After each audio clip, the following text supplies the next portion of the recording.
Hey Hunters! Welcome back to Anime Fanfic Corner, the only channel on YouTube dedicated exclusively to Hunter x Hunter audiobooks. Today we're diving into another amazing fanfic, The Hunter from Meteor Street. Big shout out to the original author, their info's in the description, so definitely show them some love. Blue heart emoji. Quick heads up, I do intros, outros, and a few quick breaks now, just to keep things lively and survive the Hunter Association's boring rules. Triumphant face emoji. Plus, I actually post stuff in the community tab, not just endless sub begging like some audiobook bots. Embarrassed smiley face emoji. If you love HXH chaos, say hi in the comments, hit like, and officially become a hunter. Also, I did spend multiple hours translating this fanfic and making it listenable for y'all. So you know. Alright, anyway, let's dive into today's madness. Peace. Love y'all. Headphone emoji, blue heart emoji. Chapter 1. In 1996, on the world's third largest continent, Eurubian, Meteor City. On South Street, in a modest hut with tightly shut doors and windows, the midday sun filtered through the curtains and illuminated the room, casting warm rays into every corner. In one corner, a small, soft bed was tucked against the wall. A young boy lay beneath a thin quilt, his eyes closed and his brows furrowed, as if lost in a nightmare. Suddenly, his expression eased. His eyelids fluttered, and he slowly opened his eyes. So that's how it is. The boy murmured with a smile, gazing up at the familiar ceiling with deep black eyes. This boy, Chaos, was abandoned in Meteor City in 1982. Unlike ordinary children, he possessed a secret known to no one. Ever since he could remember, whenever a question puzzled him, the answer would come to him in his sleep. His natural caution kept him from ever sharing this ability, but after subtly testing others and confirming no one else had the same gift, he buried the secret deep in his heart. Yet at the same time, his insatiable curiosity pushed him to seek the truth about everything. Time and again, he would fall asleep with a question burning in his mind, only to awaken the next day with a quiet voice inside him saying, "One day, with time, you'll understand everything." At first, Chaos didn't comprehend what that meant. But as the same vague reassurance repeated, his burning curiosity began to dull. Still, life has a way of throwing surprises your way just when you least expect it. Just like now. For years, his questions had simmered, like wine aging in a cellar, and suddenly, overnight, the bottle had burst open. The night before, Chaos had a dream, a long and strange dream. In it, he saw an ordinary person living in a peaceful, prosperous nation.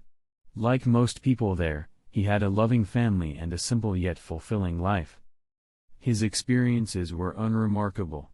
He had been a mischievous child, but grew into a positive, optimistic adult. Tragically, during a trip in the prime of his youth, he perished in a landslide caused by torrential rain. Normally, Chaos paid little attention to these kinds of dreams. He would forget them soon after waking. But this time was different. Because in that dream, the person had found deep satisfaction through spiritual nourishment, immersion in virtual worlds of imagination, anime, manga, and movies. Even if Chaos hadn't seen such things in a dream, he still understood what they were. Such forms of entertainment existed even in his world. But one thing stood out starkly.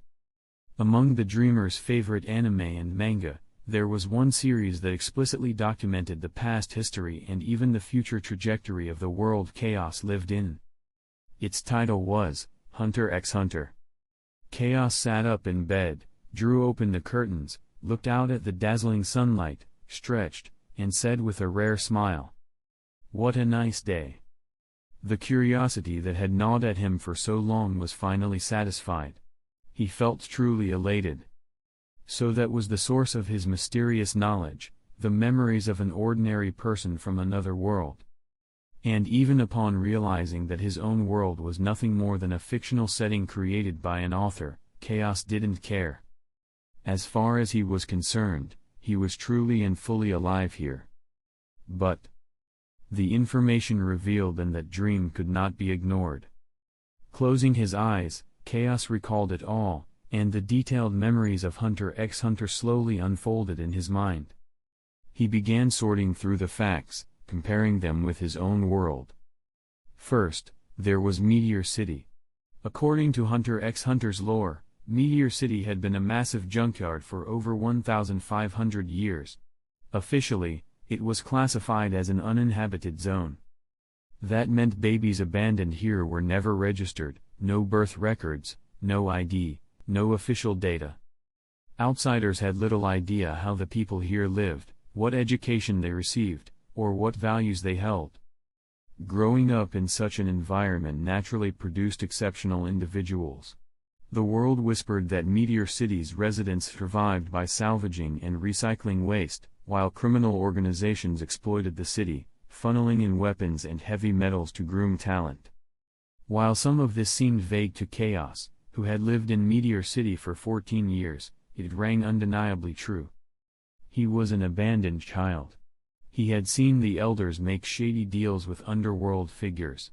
And yes, the infamous Phantom Troop did operate out of here. So it all checked out. Chaos felt reassured.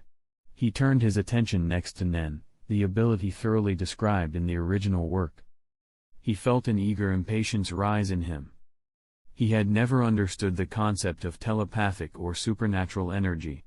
But now, with confirmation of its existence, he had no more doubts. In truth, had this dangerous knowledge not come from the same mysterious answering voice that had guided him all his life, Chaos would never have risked testing it so easily. It wasn't that he doubted supernatural power. As a child raised in Meteor City, he had been adopted by the local elders like so many others. Perhaps his earliest days were easy, plenty of food, warm caretakers.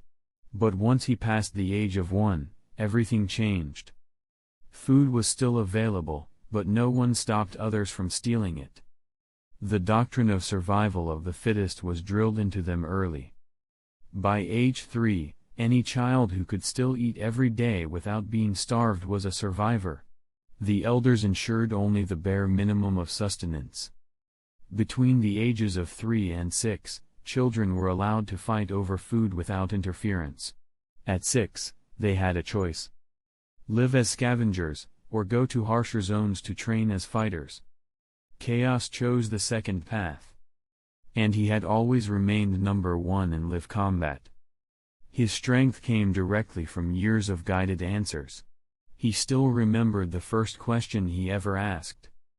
How do I keep my food from being stolen? The answer: become strong enough to protect it. That led to more questions. What is strength? Where does it come from? How can I grow it? And eventually, he received answers worth testing and training for. Thus, Chaos became strong. From his earliest days, he trained relentlessly. So strong, in fact, that even though he'd never encountered Nen before, he could sense the danger in those who possessed it. He remembered the guards around the elders. Though their physical strength was far beneath his, he had always sensed a quiet threat from them. Only now did he understand, they had Nen. Chaos took a deep breath and exhaled slowly. His years of self-discipline calmed his mind instantly. Just as he centered himself. Bang! Bang! Chaos. If you have the strength to close the door, then you better have the strength to open it too. A loud knock followed by an even louder, gruff voice shattered the silence. Chapter 2. The sudden knock on the door interrupted Chaos just as he was preparing for a good fight. The visitor, Tulu, had chosen the worst possible time to show up. But then again, he never came without a reason. Recognizing the familiar voice, Chaos opened his eyes, stood up, and headed for the door. Chaos. Bang.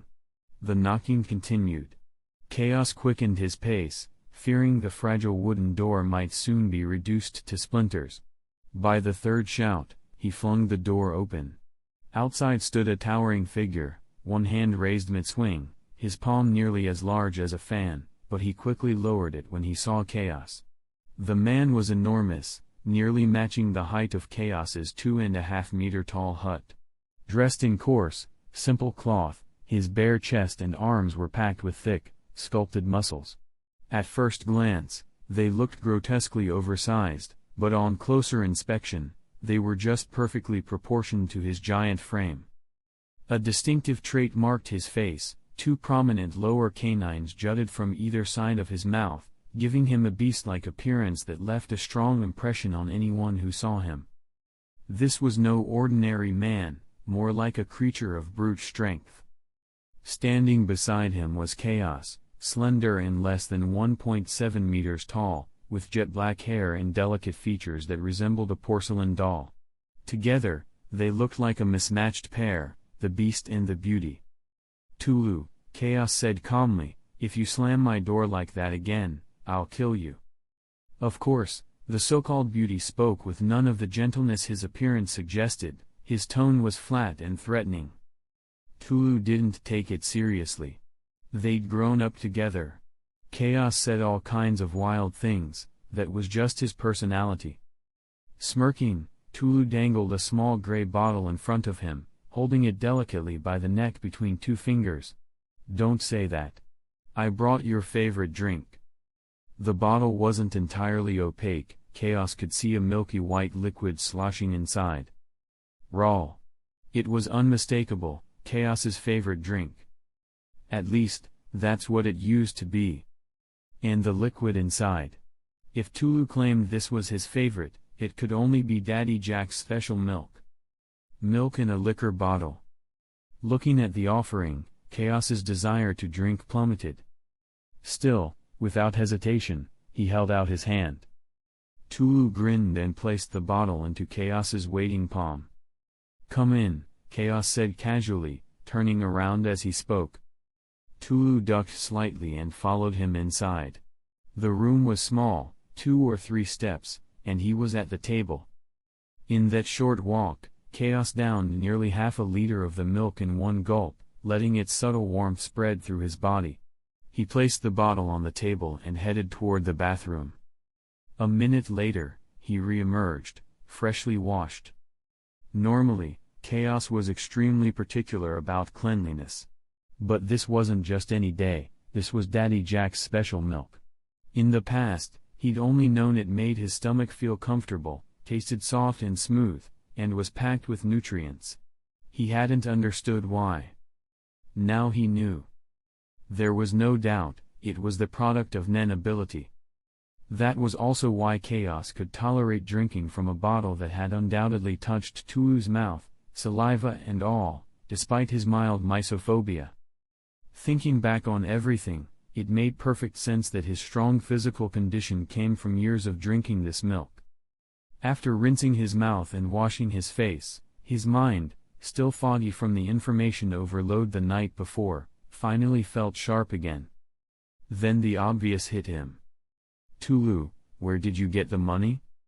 Tulu sat comfortably on the ground, a wooden chair now in splinters beneath him. Flashing a sunny grin, he replied. "I used your name." In other words, Chaos said as he walked toward him with a sweet smile, "You spent my money on drinks, then brought me a bottle of milk with your spit on it, expecting me to be grateful?" "Yep." Bang. Before Tulu could react, Chaos's fist landed squarely on his forehead. After the daily beatdown, Tulu sat groaning on the floor, a large bump swelling on his head. The chair he had crushed lay discarded beside him. Chaos took a seat opposite him, barely at eye level now, and asked, "So? Why are you really here?" Though still annoyed, he offered a deceptively sweet smile. "Don't tell me you just wanted to hang out and drink with my money. I don't think you want to find out what happens next." Seeing the gleam in Chaos's eyes, Tulu quickly raised both hands in surrender. "You know me, Chaos. I'm not a masochist." He knew all too well that if he kept pushing, he'd soon be bouncing off walls like a rubber ball. "All right then, let's get serious," Chaos said with a sigh, a hint of regret in his tone. Truthfully, He had been looking forward to a bit of a warm-up. Not because of the money, he just enjoyed the workout. "The trainer's looking for you," Tulu finally said. "He asked me to let you know, the elders are summoning you this afternoon. You slept in so late, he probably didn't have the guts to knock himself, A summons this afternoon." Chaos ignored Tulu's teasing and glanced at the clock on the wall. It was already 1:30. "You need to be there before 2, Tulu added, noticing where he was looking. Given how meticulous the elders usually were, this probably wasn't a sudden decision. Chaos stood up and walked to the calendar hanging nearby. Today was August 13th. He flipped through several pages, silently counting dates. The last time he had looked at it was August 31st, a page still pinned at the front. Tear. He ripped off the outdated pages, crumpled them into a ball, and tossed them neatly into the trash bin behind him. Based on the date, he had a pretty good idea what the elders wanted to talk about. Chaos walked to his bed, opened the drawer of the nightstand, and pulled out a neatly folded black suit. Gepet, the elder of South Meteor Street, was a man who prized order and formality. A clean suit was essential when meeting him. Without any sign of embarrassment, Chaos stripped off his white pajamas right in front of Tulu. His physique was lean and defined, his muscles proportioned and smooth, his skin slightly pale but unmarred. Tulu's eyes roamed over him, and he clicked his tongue. "I really don't get it. How does that skinny-looking body of yours go toe-to-toe with mine? Kindly avert your burning gaze." "My skin is crawling," Chaos muttered as he buttoned his shirt. Chapter 3. On a slightly run-down street, a large man with a hunched back stepped out of a plain-looking house. Moments later, a shorter figure in a neatly tailored black suit followed him out. Chaos lived in the middle section of South Street. Most of the residents in this area were elite agents working under the elders, and the surroundings were relatively clean. Unlike the scavenger zones on the outskirts, where the air was thick with the stench of rot, South Street was far more tolerable. Meteor City spanned about 6,000 square kilometers. With that much space, most of the trash from the outside world could be dumped on the outskirts, leaving the deeper areas cleaner. The further inward you went, the more orderly and livable it became. "The elders summoned you again. Looks like you're going out on another mission." The two walked side by side, heading deeper into South Street. The road wasn't particularly wide, and there weren't many pedestrians. But those who saw the pair instinctively made way. Though many living here were elite subordinates to various elders, every one of them had come out of brutal training camps. Strength was everything in Meteor City, and the truly powerful were always respected. "You want to come too?" Chaos asked without looking. "Of course. I could tolerate being a year behind you, but not 2. Tulu replied instantly. Chaos shot him a sideways glance and noted his eager expression. Calmly, he replied. "I'll ask, depending on the situation. Don't get your hopes up." "Forget it, I was just complaining." Recalling Chaos's earlier descriptions of Elder Gepet's strictness, Tulu hesitated, then sighed and gave up pressing the issue. Chaos said nothing more. He'd already considered taking Tulu with him, partly to help him awaken Nen in the shortest time possible. If they were out on a mission together, it would give Chaos a more stable environment to train his abilities. Having Tulu watching his back would allow him to focus entirely. Given the timing, Chaos was nearly certain he'd be sent out on a mission right after his meeting with the elders. If today was August 31st, then the mission would almost certainly begin tomorrow. Just like last year. Had it not been for the unexpected revelations from the dream the night before, he might have guessed this just from seeing the trainer arrive this morning. The Ukexan City mission on September 1st was always a major assignment for Meteor City. Every year on this date, a grand auction hosted by the 10 Dons of the world's 10 major mafia families drew gangs and criminals from around the globe to Ukexan. They came to flaunt wealth, show off power, and established status. With so many dangerous individuals converging in one place, chaos was inevitable, and that's when Meteor City's strongest were hired to serve as private enforcers and bodyguards. Even without the insight from last night's dream, Chaos could have figured that out. Still, as things stood, he held little hope of being able to bring Tulu along. Elder Gepet, the leader of South Street, was known for his uncompromising adherence to rules. Chaos held no negotiating power in front of him. As they walked deeper into the heart of South Street, the streets grew cleaner, the houses more neatly arranged. The area now resembled a normal, if modest, city. There were a few cars, some scattered shops, and increasingly more people. After all, Meteor City's population exceeded 10 million. This density didn't mean everyone in the inner district was powerful or influential. As in any society, status varied. Even here, beyond the reach of conventional nations, there were inherited advantages. Some people lived deep within Meteor City not because of their strength, but because of their privileged family backgrounds. While the poor in the outer zones clawed their way upward, many of those born to former elites enjoyed smoother paths. Meteor City maintained basic order. The weak were exploited, but not exterminated. Thus, among the city's core population, there were more people who relied on family wealth to survive than there were genuine powerhouses. Tulu understood this well. Which is why he made no effort to restrain his behavior. If they can't beat me, what's there to be afraid of? Whenever a well-dressed woman passed by, Tulu's eyes lit up. If something about her caught his attention, he'd whistle just to amuse himself. That, in fact, was the main reason he kept following Chaos today. He could have turned back after delivering the elder's message. But he had a notoriously poor sense of direction. He could leave, sure, but returning on his own would be a challenge. Now that he had a guaranteed escort, he wasn't about to miss the ride.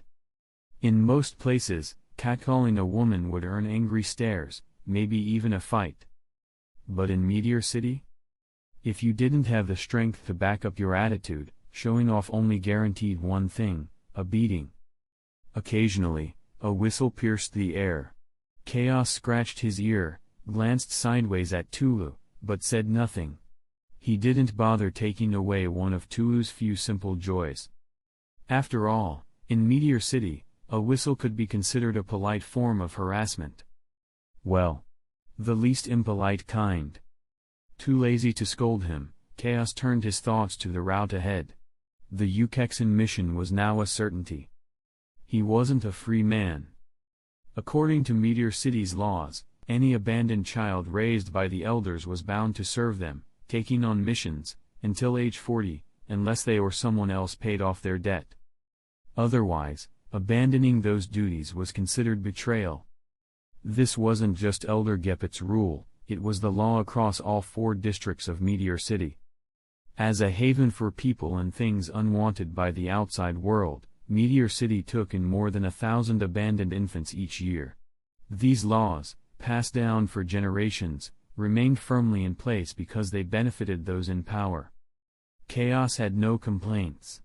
Without that system, he would have died years ago in a pile of trash. So, he had no intention of rebelling against it. Even now, with power strong enough to protect and destroy, he would not break the law. He had been raised with real money. Whatever the elders' motives, Chaos fully intended to repay what was spent on him. That was his personal code. Originally, he had planned to take on heavy mission loads after turning 16 and buy his freedom under Meteor City's redemption rules. One important note, children in the training center weren't required to take on missions before the age of 16. Once selected at age 6 or older, abandoned children would spend 10 years under full financial support from the elders. Their only duty during that time, train. Get stronger. That was the training center's only purpose. But Chaos was different. He'd defeated even his instructors from a young age. In Meteor City, exceptional talent came with special privileges. He had personally requested a mission at age 13, after taking first place in the training camp that year.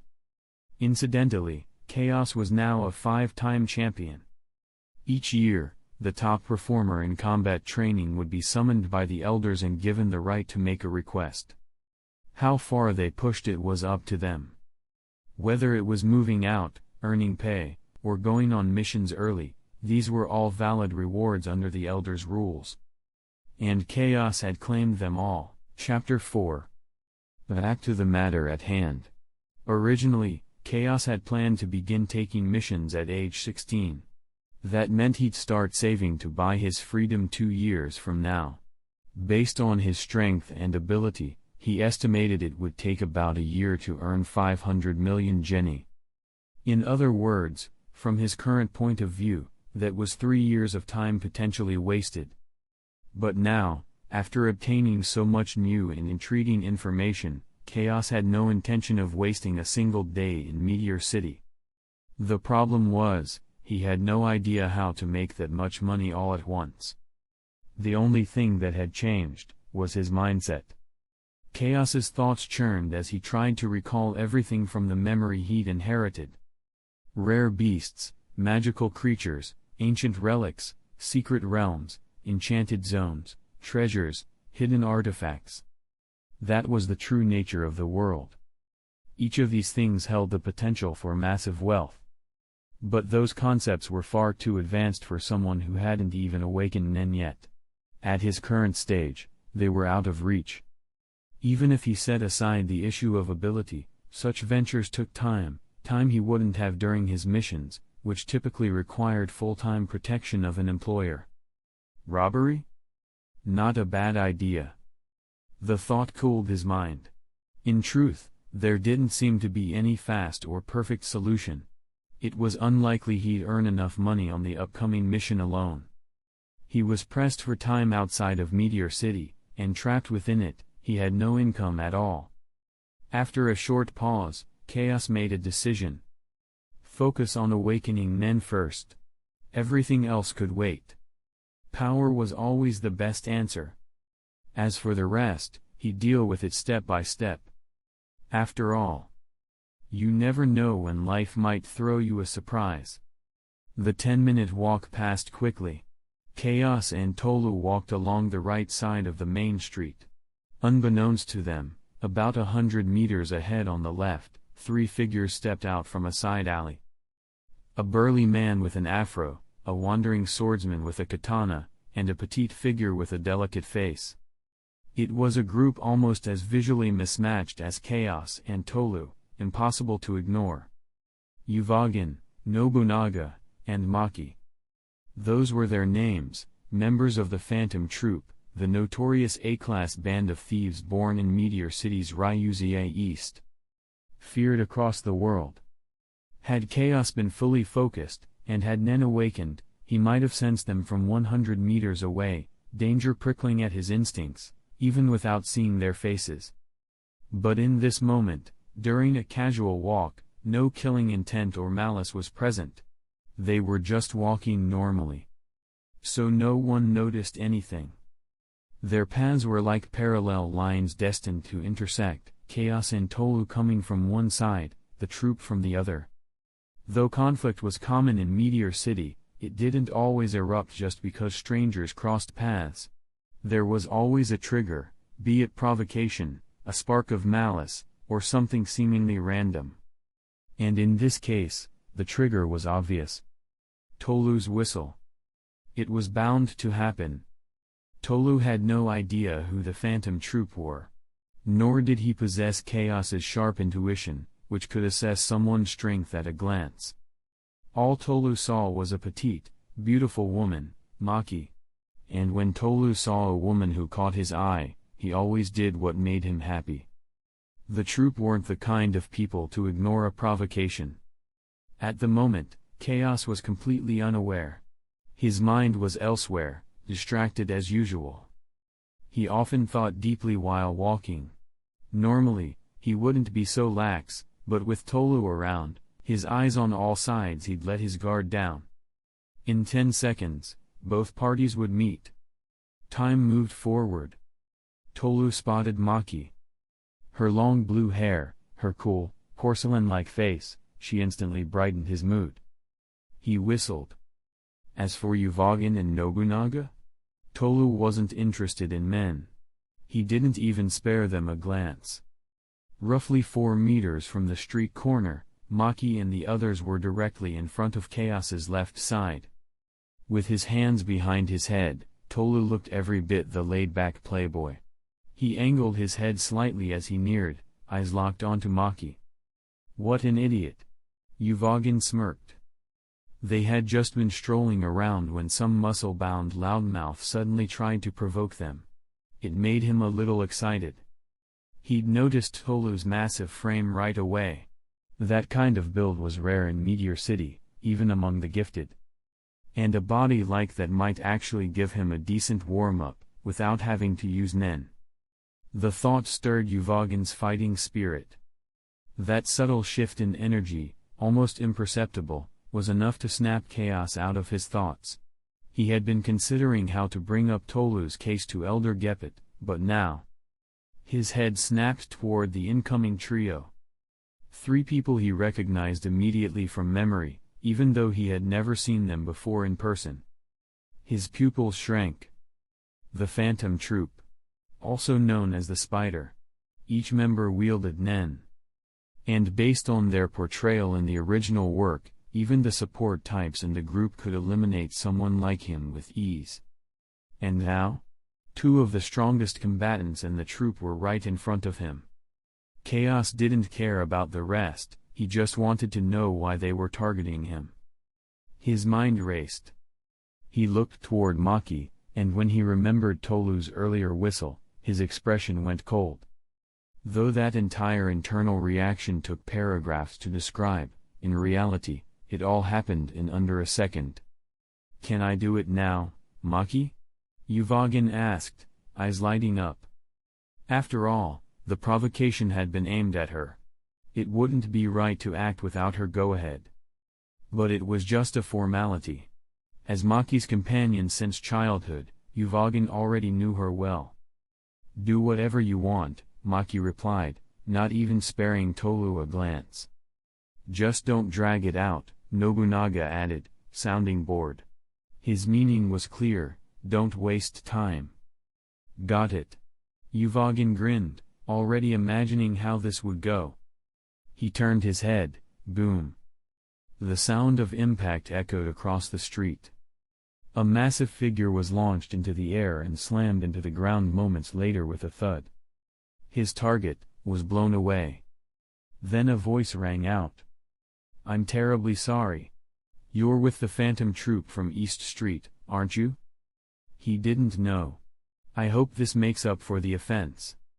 It was Chaos, now approaching with a calm, apologetic nod. Uvogin stared at him, a wide grin spreading across his face. He was wrong. Physically, this little guy was even stronger. Interesting. Chapter 5. A powerful sense of danger surged through Chaos's mind, more intense than anything he'd ever felt before, and he had to forcibly suppress the instinct to flee. There was no escaping this. He knew it deep down. The Phantom Troop weren't just famous criminals, they were top-tier Nen users. Chaos, by contrast, had yet to even awaken his Nen abilities. His understanding was limited, and his estimates of strength were often inaccurate.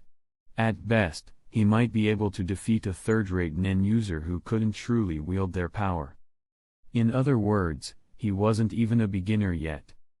The strength gap was astronomical, and these were enemies who wouldn't hesitate to kill without blinking.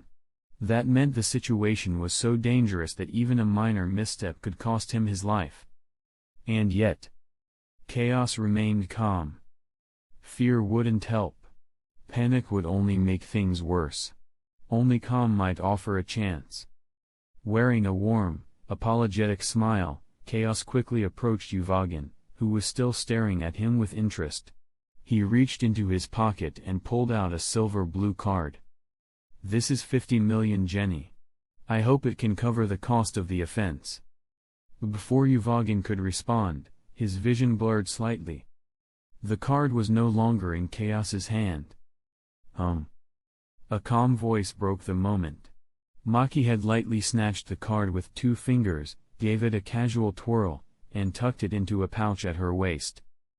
"Thank you very much." Chaos bowed slightly as he spoke. Maki didn't respond. She simply turned and walked away. Their goal today had nothing to do with Tolu. The 3 were headed to the landfill outside South Street, on a mission from Kurlo to find a replacement for the troop's vacant number 8 seat. That was why they were here. Nobunaga, however, lingered behind. He found the entire interaction entertaining. Maki's words and actions made it clear, the issue was Tolu, not the boy in front of them. Still, Nobunaga knew Yuvagan well. He wouldn't just walk away from this. And clearly, Chaos, who seemed to know Yuvagan's nature, understood that too. Truth be told, Chaos wasn't certain he could talk Yuvagan out of fighting. But trying to run? That would guarantee death. His only option was to stand his ground. Fortunately, there was no direct conflict of interest between them. If he could play to Yuvagan's hot-blooded personality, he might just find a way out. "Hey, brat. Since you took out my target, you're taking his place." Yuvagan bared his teeth, grinning coldly. "We're still weaklings, so being targeted by someone like you is an honor." Chaos looked up at the towering Yuvagan and sighed. "No. In terms of physical ability, you're not bad at all." Yuvagan's gaze scanned him up and down, eyes gleaming. He had clearly seen how Chaos sent Tolu flying with a single blow, despite the latter's bulky, muscular frame. Right now, Yuvagan wasn't thinking about Chaos's flashy talking or attitude. He was just interested. But he wasn't in any rush to make a move. This was fun for him. If he got too serious and killed someone too quickly, it would ruin the mood. And that wouldn't be satisfying at all. Chaos hadn't expected a compliment to improve Yuvagan's mood, but he wasn't about to ruin it either. In fact, the entire situation had turned in his favor. He didn't back away. There was no point. If Yuvagan did attack, he'd die no matter how far he ran. So Chaos stood right there, stared directly into Yuvagan's eyes, and said with calm regret, "You're right. Right now, I'm only physically strong. If we fought, you'd kill me in one punch." That was the setup. Now for the punchline. But before Chaos could act, "You're no fun." Yuvagan curled his lip in disappointment. He turned away and walked off without another word. He had no interest in people who didn't want to fight.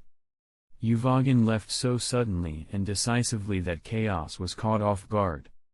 He had been about to change his expression, from listless resignation to burning challenge, to bluff about his nen and hopefully talk his way out of danger. But now, he just stared at Yuvagan's retreating back, silent. "You're an interesting kid." Nobunaga chuckled as he passed by. Feeling more relaxed, he shoved his hands into his pockets and strolled off as well. As long as Yuvagan wasn't having fun, that meant he was. TCH. Chaos didn't look up. A shadow fell over his face, covering everything but his mouth, which twisted into a cold sneer. Annoying. The whisper vanished into the wind. Lifting his head again, Chaos put his calm expression back on and turned to Tolu, who had finally stood up and was wiping blood from the corner of his mouth. Chaos hadn't held back when he struck him earlier. Pain was a lesson, and a necessary one. Especially when dealing with the Phantom Troop. There was no room for pretense or mercy. Tolu could have gotten up immediately after being knocked down, but he didn't. He trusted Chaos. If Chaos had attacked him, there had to be a reason. So he stayed down.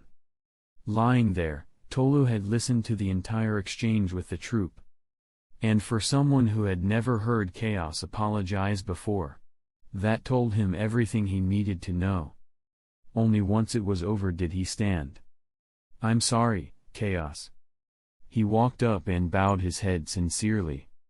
Chaos's calm voice answered without hesitation. "Normally, I'd make sure people like you had a better afterlife to reflect on their mistakes." Tolu didn't speak. After a moment, Chaos added, "Let's go. Be careful next time, use your damn eyes." Elsewhere. In a duplex villa on South Street. In a quiet living room, an elderly man with slicked back silver hair and a brown suit sat calmly on a sofa. His black cane rested at his side. He reached out and picked up a cigar from the table. Smoke filled the air within seconds. Standing behind him was a bespectacled, well-dressed middle-aged man. And radiating outward from this quiet center, in the hallway, the courtyard, and even outside the gate, everyone was impeccably dressed. That was the nature of South Street. That was Elder Gepet's rule. The elder exhaled slowly, placed the cigar back on the table, and spoke. "Tassie." "Yes, Elder." The man behind him straightened. "You planned to move against Chaos." Gepet's tone was quiet but firm. Tassie's eyes twitched behind his glasses. The elder had spoken the truth. Yes, he had tried. But only once. It was during the upcoming Ukexan City mission. Technically, he hadn't touched Chaos's assignment. The employer chose Chaos independently, but most employers in Ukexan had staff arranged by Meteor City. And so, Tassie had exploited that. Using his connections, he placed his own subordinates with employers who had grudges against Chaos's client. His plan was to stir trouble that way. He hadn't expected the elder to call it out so directly after a single move. Sure, Gepet could have noticed it easily, but usually, the elder didn't interfere in such details. He left that to his subordinates.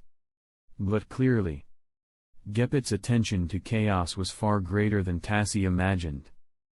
Faced with that, Tassie no longer dared to hide anything. "Yes, Elder." He gave the honest answer. As long as he didn't lie or openly break the rules, Gepet wouldn't have him executed. Tassie had followed him for over a decade. He knew that much. In this situation, honesty was survival. Chapter 6. The afternoon sun cast bright, golden rays across the street as Chaos walked ahead with his usual calm expression. From his demeanor, it was as if nothing had happened earlier. But behind him, Tolu followed silently, his presence alone betraying the tense, conflicted atmosphere between them. The two turned off the main road into a spacious courtyard, distinctly different from the buildings around it. Surrounded by high white walls enclosing dozens of square meters, the property was a rare sight for Meteor City. A concrete path stretched forward from a wide-open iron gate. Inside were flower beds, trimmed grass, and further back, a stately brown house. It was a world apart from the cracked pavement and dilapidation behind them. A place like this in Meteor City, especially for someone raised near the landfill, was nearly unimaginable. On either side of the gate, two men in black suits leaned casually against the walls. They gave Chaos only a glance before turning back to what they were doing, one counting on his fingers, the other idly watching the sky. Crossing the courtyard, Chaos stopped just outside the reception room. He tilted his head toward Tolu. "Wait here." "All right," Tolu nodded. He ignored the two guards posted at the entrance and let out a deep breath, quietly trying to rein in the emotional storm still brewing from earlier, the frustration of being used as a pawn, the sting of his own powerlessness. Chaos, meanwhile, wore a faint smile and stepped inside. The living room was the same as before. Only two people were present, Gepet, seated on the central sofa, and Tassie, standing nearby. "Good afternoon, Elder Gepet," Chaos greeted, smiling confidently, as though the earlier encounter with the Phantom Troop had never happened. His black eyes were calm, his doll-like features composed. He stood like someone completely at ease, radiating a quiet, collected strength. Gepet looked up, his lips curling in the faintest smile. "Chaos, take a seat." His tone was flat and unreadable, but behind him, Tassi quietly closed his eyes, resigned to what was coming. He should have realized it sooner. Normally, assignments didn't require a personal summons from an elder. "It's an honor," Chaos replied, nodding politely. He walked over and sat down on the sofa across from Gepet. "Chaos," the elder said as he brought a cigar to his lips, "how would you like to show me what the strongest student in the training center can do?" "Show strength? Not a mission?" Chaos studied Gepet's face through the smoke. The elder's eyes were half closed, clearly savoring the tobacco. His tone was casual, almost as if this was a spontaneous suggestion. "Of course, elder," Chaos said with a slight shrug. "If that's what you wish." He couldn't read the elder's intent, but that didn't matter. Power holders often framed commands as requests. This was no different. Gepet was merely delivering an order, dressed as a suggestion. Youth comes with energy. A promise should be honored after a victory. Gepet tapped his cigar in Chaos's direction. That comment sealed it. Tolu's issue was settled. The moment Chaos heard it, he knew. He hadn't even had to ask. Opportunity had come uninvited, and Chaos seized it without hesitation. As for losing? That never crossed his mind. In the backyard's training arena, Chaos now stood facing a bald, dark-skinned man in a tailored black suit. To the side, Elder Gepet stood with both hands resting atop his cane, watching calmly. Tassi was beside him, quietly adjusting his glasses. The current situation, the duel, was entirely his doing. And this was the elder's answer. Tassi regretted his decision. Setting aside the reasons for his plan, let's start with the opponent. Vance, Tassi's trusted subordinate, a confirmed Nen user. And the rules. No killing. No intentionally disabling your opponent. In other words, this match was just for show, and completely missed Tassi's original purpose. He had wanted Chaos dead. If he was going to act, he had planned to leave no possibility of retaliation. He understood perfectly well that someone like Chaos, if allowed to live, would one day be capable of taking his life. So yes, he regretted everything now. This wasn't even a proper fight. At worst, someone would walk away injured. Maybe seriously, but never fatally. And when it came to a Nen user versus someone who hadn't even awakened, there was only one thing this would lead to. Forced initiation.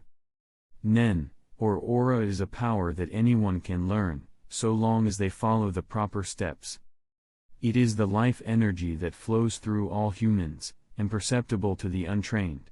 By sensing it, controlling it, and opening the body's aura nodes, a person can circulate aura over the skin and become a Nen user. In short, there is no inherent barrier.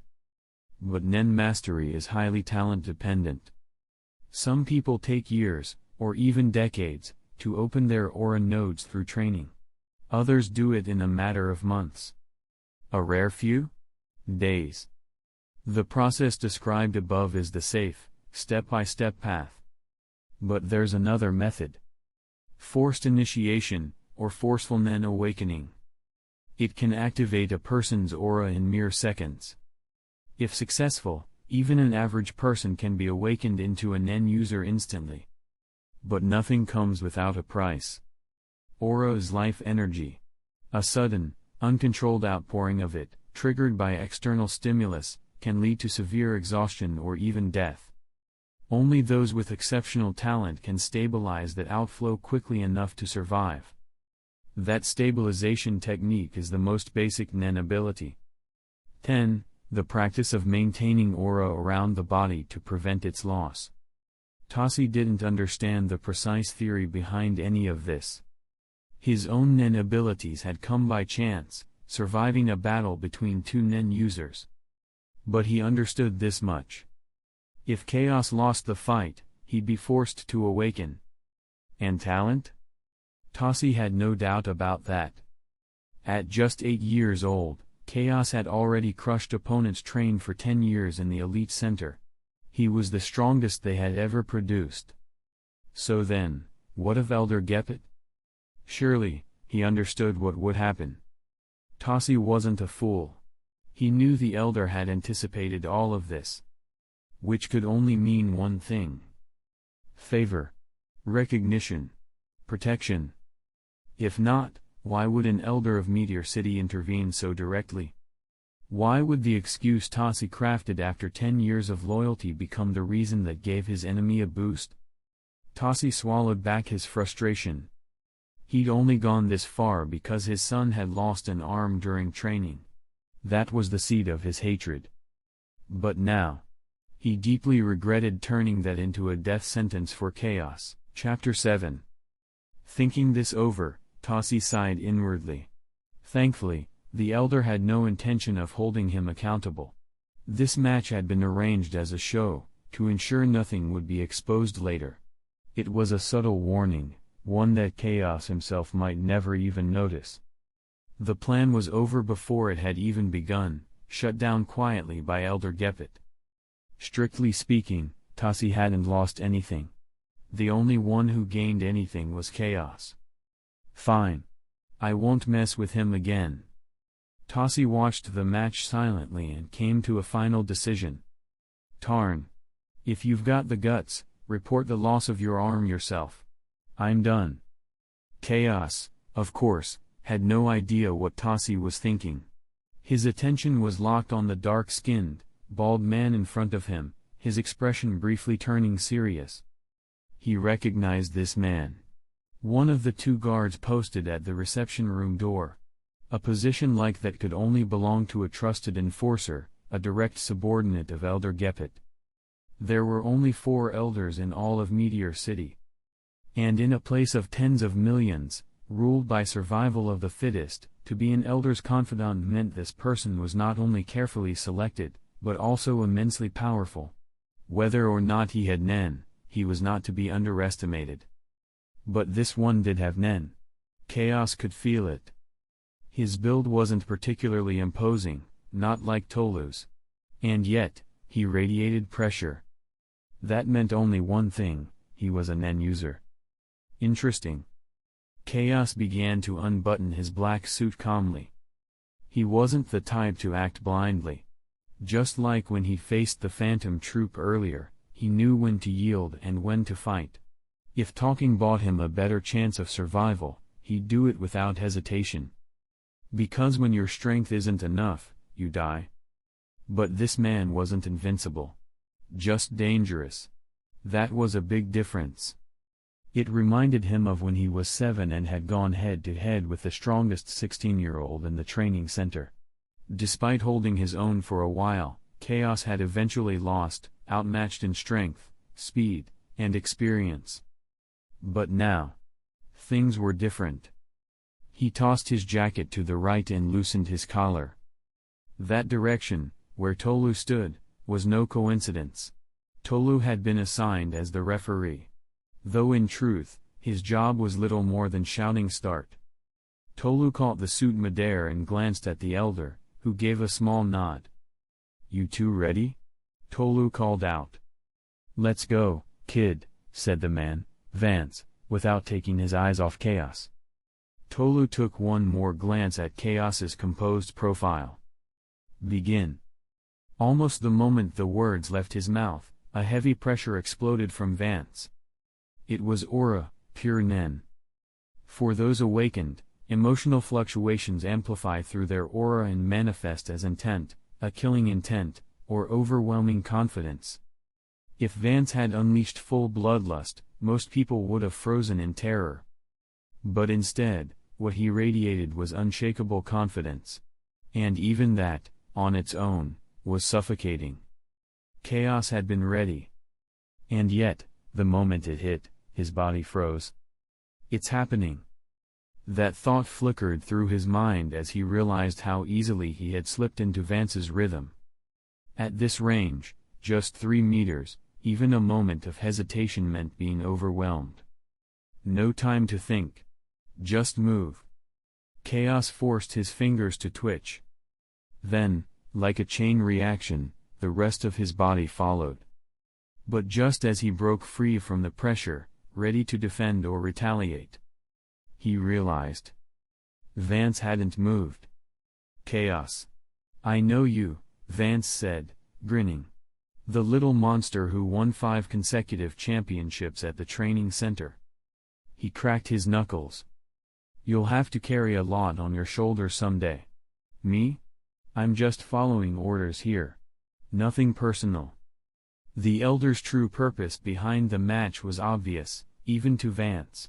He wasn't particularly sharp, but he wasn't dumb either. Standing this close to the core of it all, even he could see it. Chaos didn't process the meaning behind the words.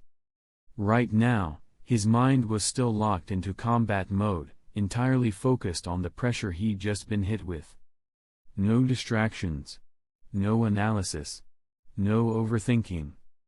At that moment, Chaos had exactly one impression of Vance. Idiot. He didn't know whether it was arrogance or recklessness, but the man in front of him had just thrown away a perfect chance to strike. Chaos flexed his fingers again. He had already begun to adapt. As expected. You adjust fast. Freakishly fast, Vance muttered. Chaos's eyes narrowed. So you did it on purpose. This guy. If he were truly brainless, he wouldn't be an Elder's bodyguard. That brief pause had been a test, and a trap. Chaos let go of his last shred of arrogance. Ready? Vance asked casually, radiating confidence only a seasoned Nen user could. Chaos didn't answer. But he moved. In a flash, something gleamed in the air. A knife. Thrown in silence and from a low angle, it flew toward Vance. With a subtle shift of his body, Vance dodged right, easily avoiding the blade. Looks like we're starting for real, he said, voice colder now. It wasn't anger. It was focus. Chaos didn't speak. He had already pulled on the wire attached to the hilt. The blade curved through the air and came whistling back from behind Vance. 10. The most basic Nen technique. By shrouding the body in aura, it enhances all physical attributes, strength, speed, durability. Depending on the user, the amplification could range from a few times to dozens.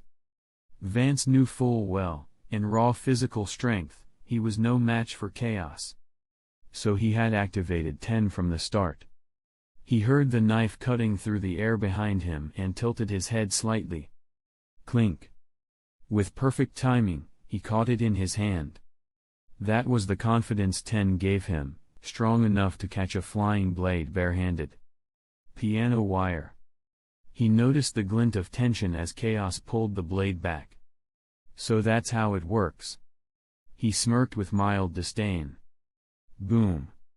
A heavy sound exploded from the ground. Chaos had launched forward, no hesitation. He'd found an opening. And he wasn't going to let it go. Chapter 8.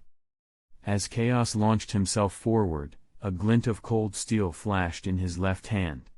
Vance had been overconfident from the start, never once taking Chaos seriously. So this opening wasn't so much one that Chaos created, but one that Vance had exposed through his own carelessness. He believed that even if he left himself open, he could still recover and win. That was the confidence of a seasoned Nen user. The sound of flying knives clashing rang through the air, sharp and clear. Vance easily deflected one of Chaos's incoming blades. But that, precisely, was when he was caught off guard. Chaos had gambled that his previous feint would restrict Vance's right-hand movement just long enough, and it worked.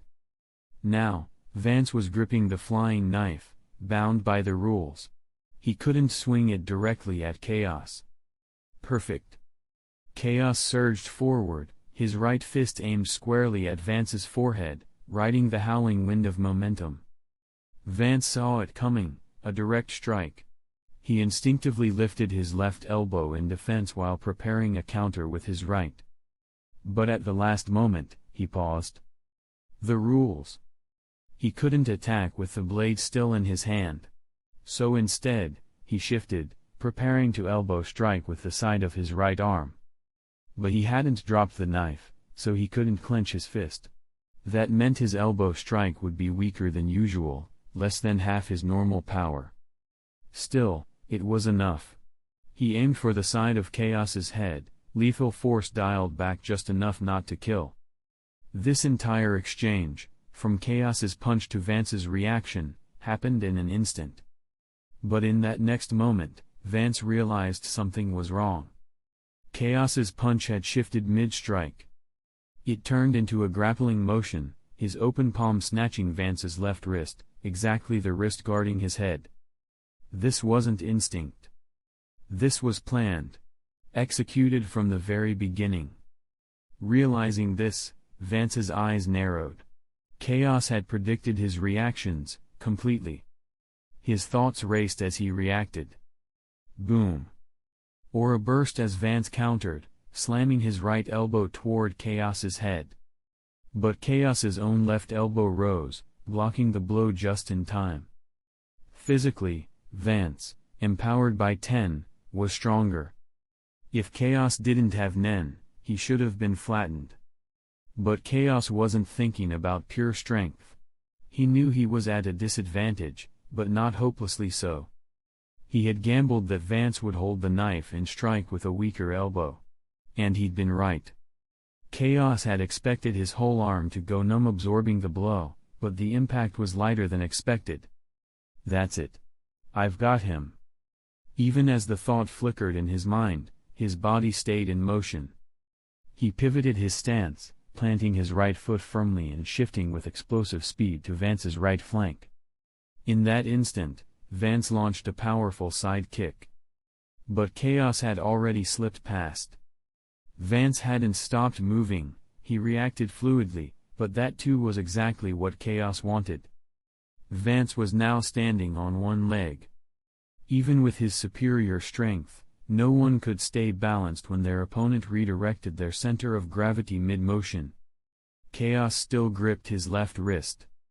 With a sharp twist and full-body torque, Chaos yanked Vance forward, causing him to stagger. It worked. Vance's body tilted off balance, completely exposed. Chaos didn't hesitate. His left foot planted, his right leg coiled like a spring. With a thunderous gust, he drove his foot straight into Vance's waist. A sharp burst of pain struck Vance's side, and his expression twisted involuntarily. Thanks to the defense granted by Ten, it wasn't serious. But the humiliation stung far more than the strike. How could I have let this happen? He'd been in control, until his own carelessness turned the tables. Ren. A surge of Nen exploded from Vance's body. Aura flooded from his pores, increasing pressure and output massively. If Ten was like walking, then Ren was sprinting, channeling a huge amount of aura for a short period to boost every aspect of the body. This was the raw power of a Nen user.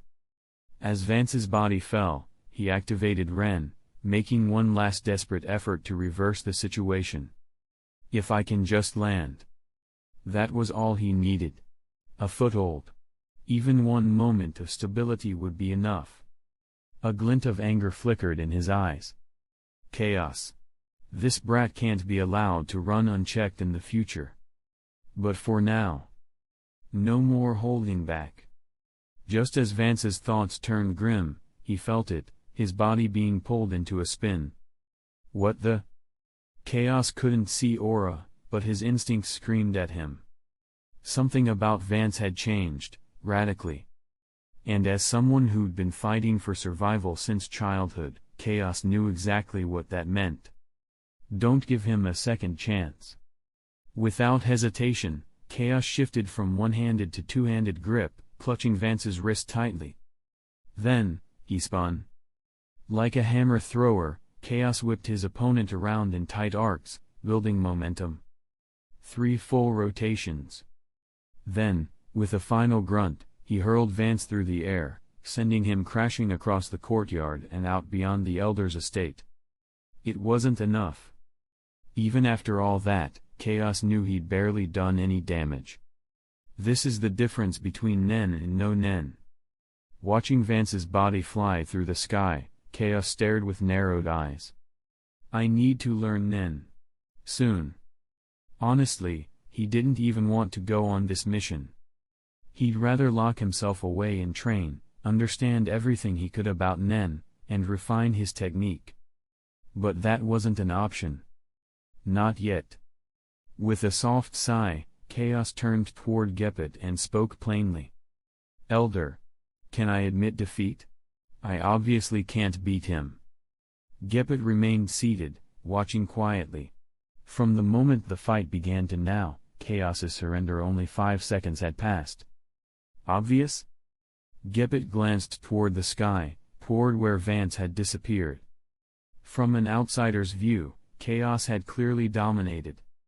But Gepet, a seasoned Nen user, saw the truth. Every one of Chaos's strikes had been ineffective, technically, useless. But... No, Gepet said with a chuckle. You won. It wasn't about raw damage. It was about intent, control, and understanding the battlefield. And for someone who couldn't even use Nen. Chaos had commanded the entire fight. Chapter 9. So this is how it ends. Tossie couldn't respond right away. He glanced at Chaos, who stood there calm and composed, treating his own surrender as nothing unusual. Vance's defeat had come from underestimation. To be honest, the situation had developed in a way Tossie never expected. His original assumption was that, after Chaos lost, the intense stimulation from the fight would trigger the awakening of his Nen abilities. But now... A sudden flash of insight struck Tossie. He turned slightly, his gaze falling on Gepet, who, despite his usual stoicism, now seemed to be wearing the faintest smile. It didn't add up. Logically, the elder shouldn't have said Chaos had won. From every practical standpoint, Chaos was supposed to lose, and gain Nen through defeat. Tossie had assumed Gepet was just indulging in optimism. But now... Maybe not. Maybe Gepet had predicted that Chaos wouldn't necessarily lose. That Vance might underestimate him, and Chaos would seize the opportunity. And by declaring Chaos the victor, Gepet gave him a formal reward, the opportunity to gain access to Nen. That way, whether he won or lost, Chaos would gain something. Tossie was confident in this deduction. Even if Chaos didn't yet know about Nen, he would certainly ask after experiencing its overwhelming pressure firsthand. And based on everything Tossie knew about him, that prediction was spot on. What he didn't know was that Chaos had already learned about Nen through other means. No, you win. Chaos blinked at Gepet's unexpected declaration. But he recovered quickly. With the bright, unrestrained smile of a child receiving their favorite gift, he said, "Thank you very much, Elder." There wasn't the slightest trace of false modesty. Gepet's tone had been relaxed, almost offhand, so Chaos saw no reason not to accept it outright. But then... A fierce, bestial aura surged from behind him. Instinctively, Chaos turned around, body tense and ready. A moment passed. Then, he relaxed. If it comes, it comes. There's no point resisting now.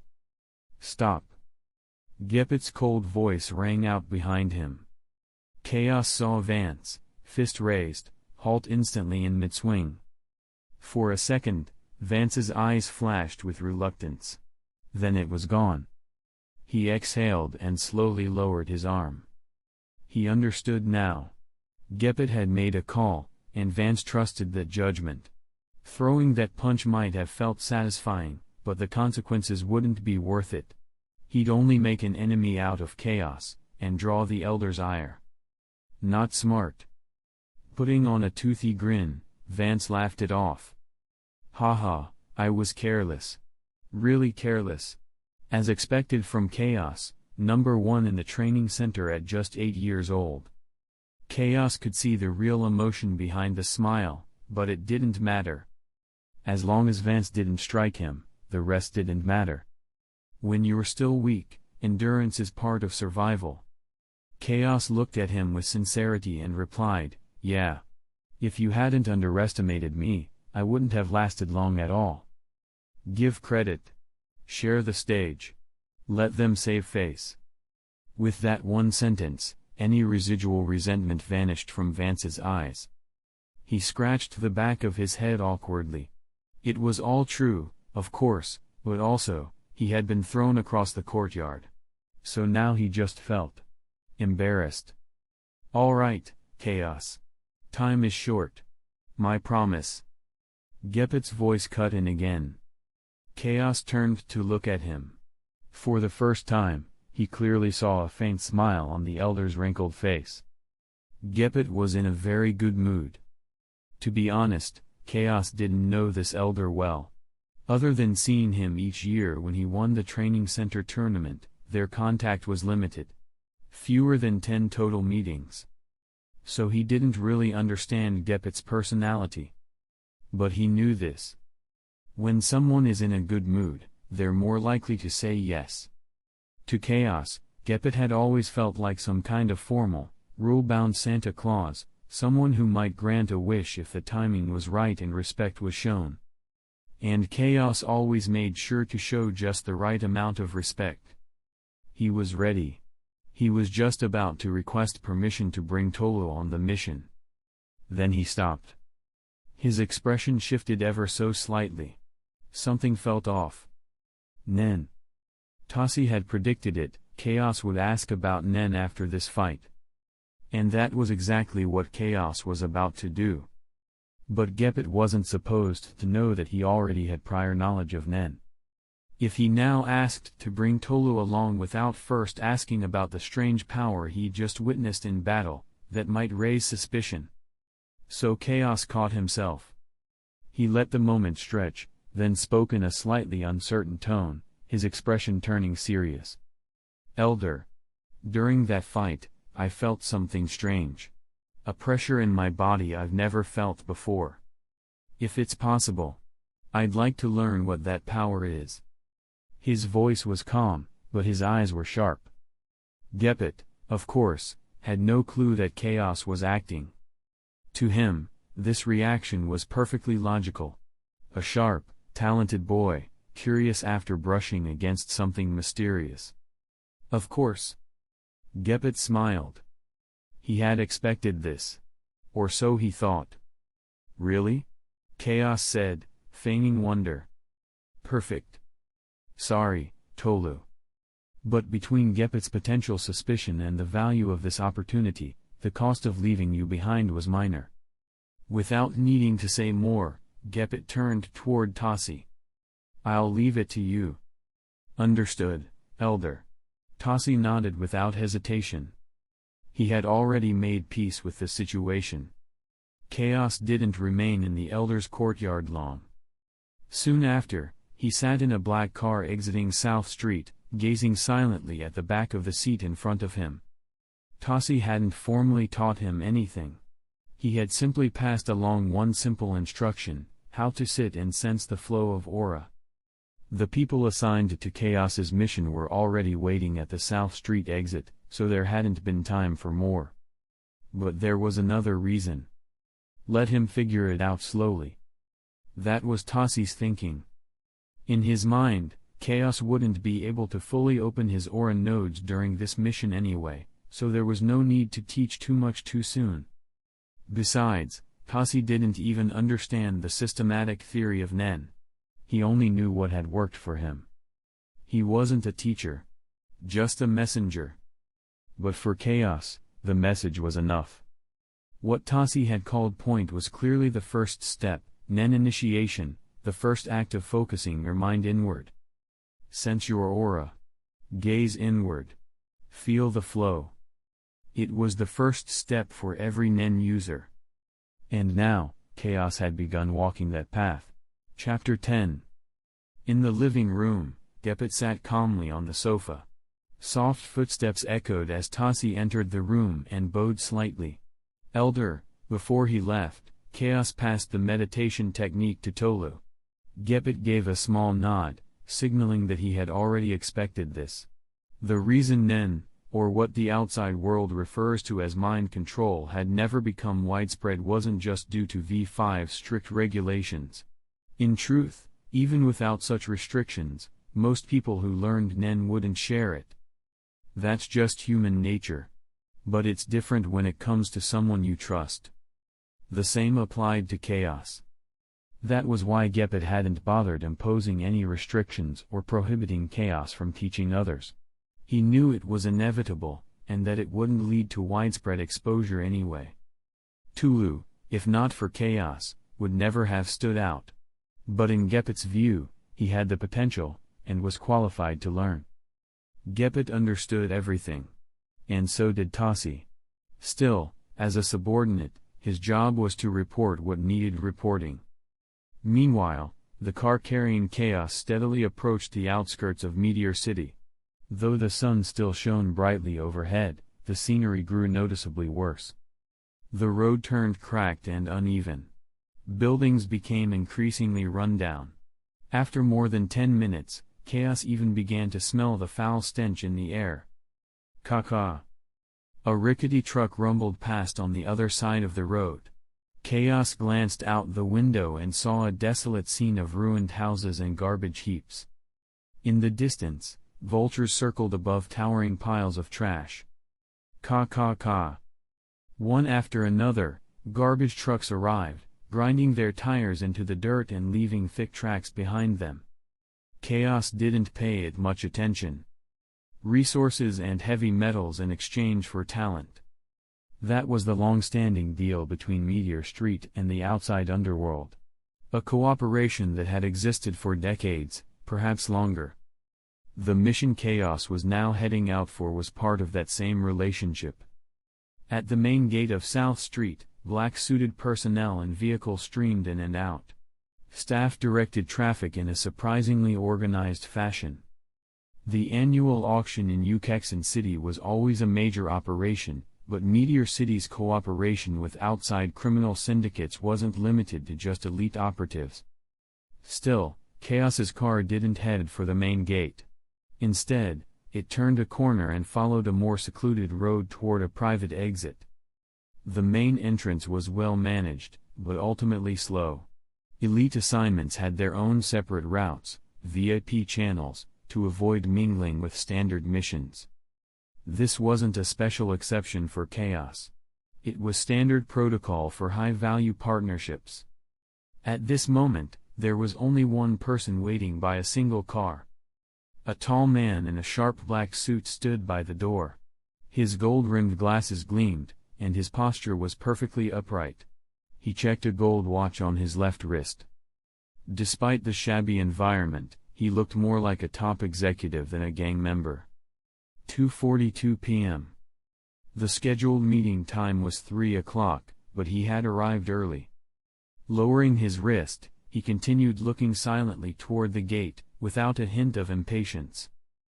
Technically speaking, he didn't have to do this. As the employer, he had every right to show up late. This was the reason Chaos had been ordered to report to the Elder before 2 o'clock. Meteor Street, brutal as it was, always maintained a reputation for professionalism, especially in money matters. Not sloppy, just deadly. So when the driver emerged from the turn and saw the employer already waiting, he was caught off guard. As someone responsible for transporting elite operatives, this was the first time he'd received a last-minute request to deliver someone to an employer. Usually, employers heading to Ukexan City hired bodyguards well in advance, often before leaving their home base. They feared retaliation on the road, where they were most vulnerable. But this time? The final afternoon of the final day. Hiring someone from Meteor City only now, when even the airship ride would take most of the day. It made no sense. Either the employer had already left, or he was incredibly bold. Chaos, being a newcomer, didn't know any of this.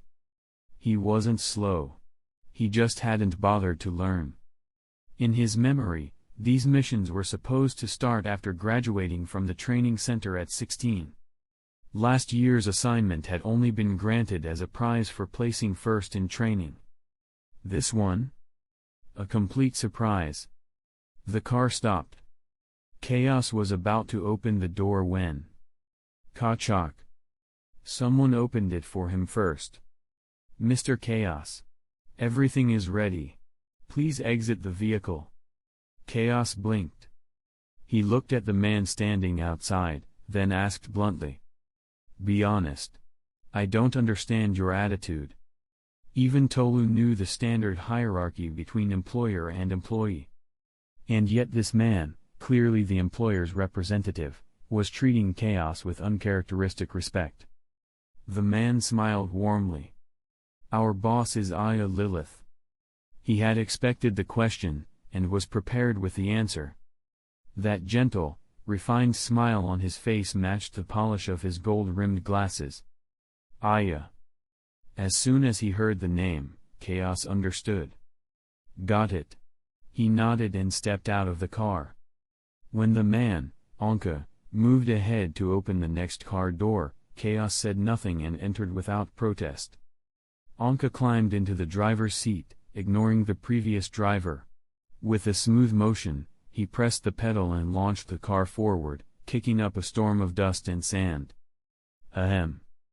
The Meteor City driver raised an arm to shield his eyes, coughing at the dust trail. He stared after the car, scratching his head. What kind of employer is that? So respectful. So polite.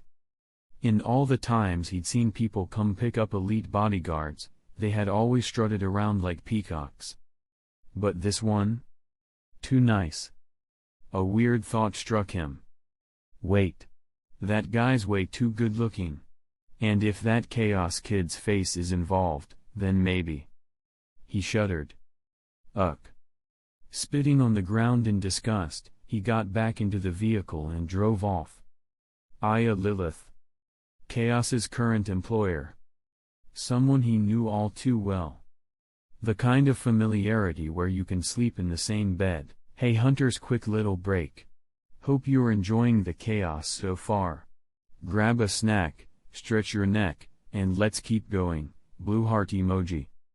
Chapter 11. Aya Lilith. In an underworld dominated mostly by men, her family stood out, one of the rare few led by a woman. Its name was the Teens Family, originally just a minor organization running several casinos in Saint City.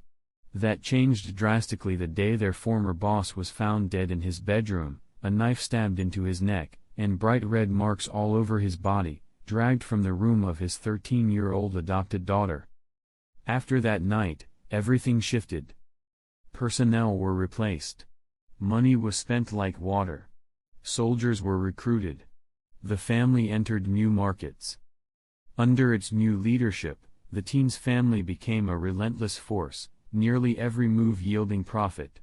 Even when they initially lost money, the tides always turned, eventually bringing massive gains.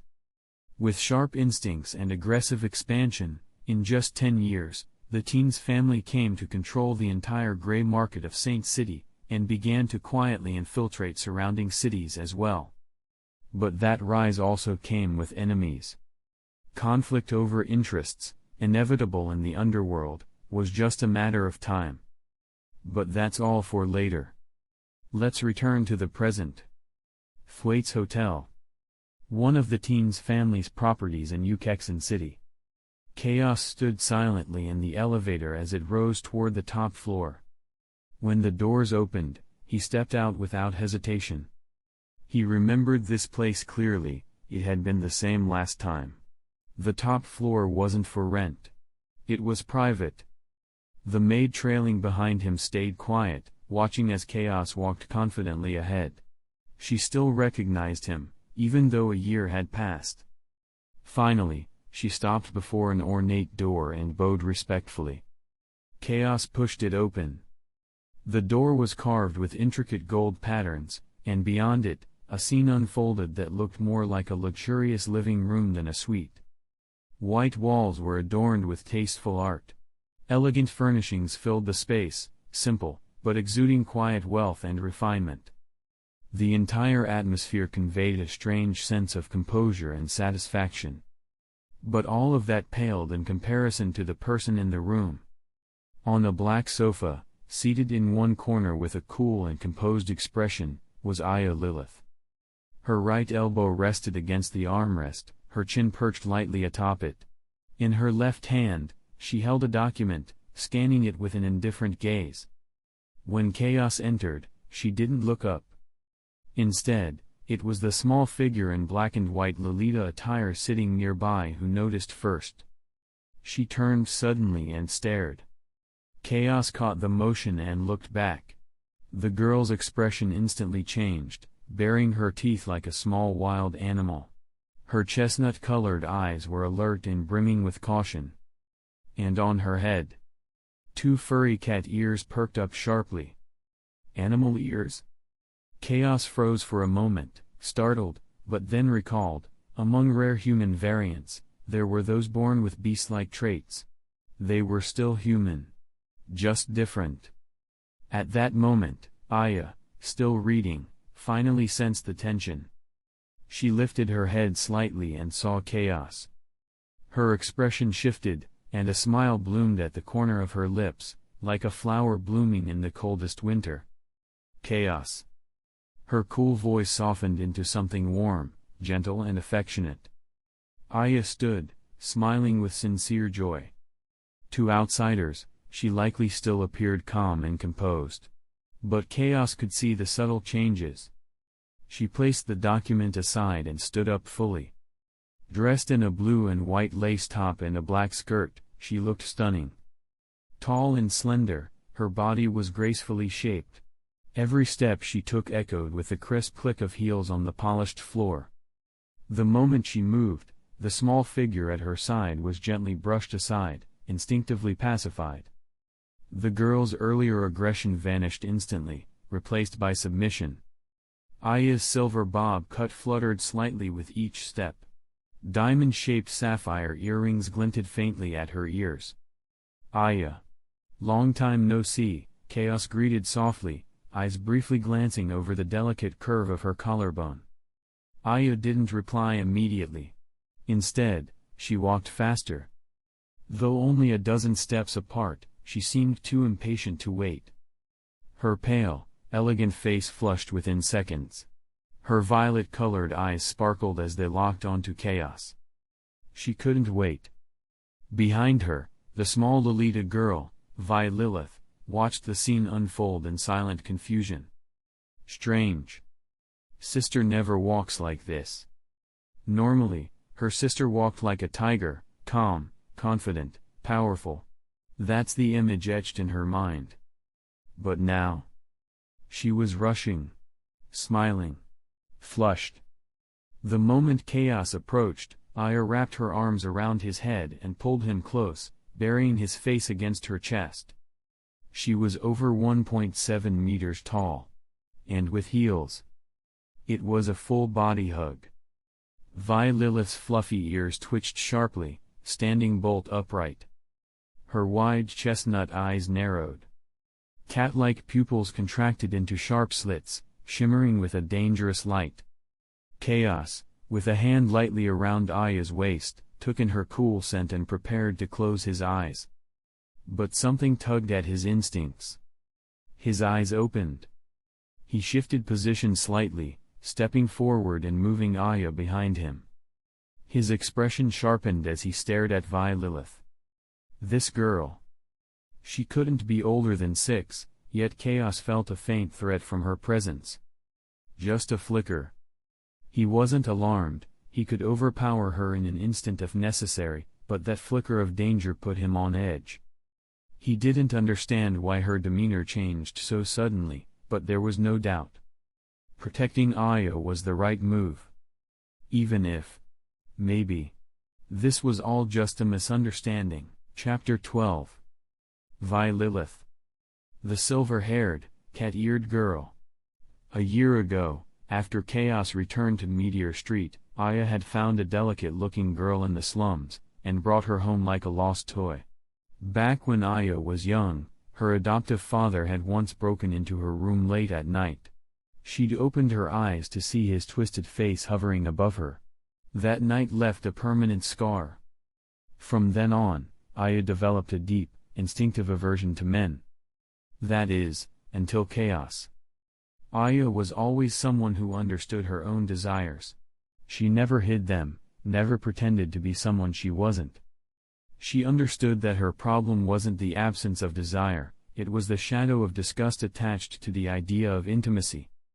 Even though she could snap her fingers and have any handsome man she wanted, she couldn't overcome the psychological wall she'd built. Instead, she took care of things herself, privately, compulsively. That was her normal, until Chaos showed up. He had originally been hired as a bodyguard. But the moment Aya laid eyes on him, his delicate, almost doll-like features, something shifted. She didn't recoil. She didn't feel sickened or tense. Touching him, hugging him, meeting his gaze, none of it made her flinch. Quite the opposite. Within a day, under the guise of employer and employee, Aya did as she pleased with him. That night, unable to hold back, she lured him into her room. Although lured might not be the right word. Chaos hadn't resisted at all. On the contrary, he had enjoyed it. Who would say no to a beautiful older woman? Certainly not Chaos. So when he found out Aya was his next employer from Meteor Street, he didn't hesitate. He accepted the assignment without question. Bodyguards from Meteor Street weren't told who their employer would be until they met the employer's representative. That was standard. Meteor Street didn't care about the details. They only took payment and verified the client's identity. As for how Tassie figured it out in advance, that was just inference. Only someone extremely wealthy and powerful would hire an elite from Meteor Street. That narrowed the possibilities fast. Back to the point. After that night, Aya was no longer the same. When she set her sights on something, she pursued it with everything she had. Later, she directly contacted Meteor Street to try and buy Chaos outright. But Chaos was no ordinary bodyguard, he was valued by Elder Gepet, and Gepet would never allow such a deal. So, the matter ended in stalemate. But if you asked Aya what Chaos meant to her, a toy. The only toy in the world that's irreplaceable. Vi Lilith, the little cat-eared girl, had been Aya's attempt to fill the void Chaos left behind. She wasn't a substitute, not truly. But Aya had seen something special in her. Delicate. Obedient. Interesting.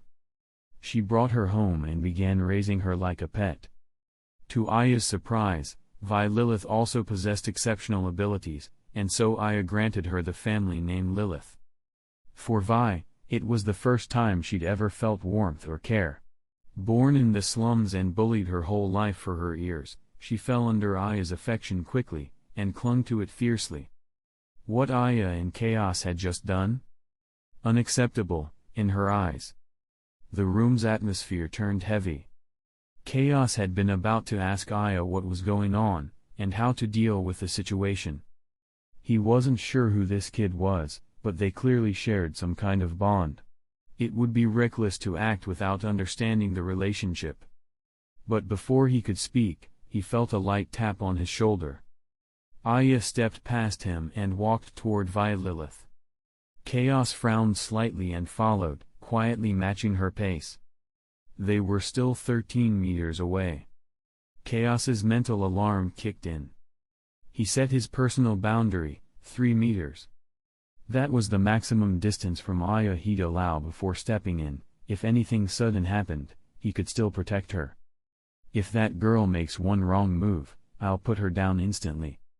He didn't want things to escalate, but caution was necessary. Aya looked calm, which meant she thought she had things under control. Still, Chaos wasn't about to fully rely on her judgment. He didn't have enough intel. So he silently held the line, watching. Lilith.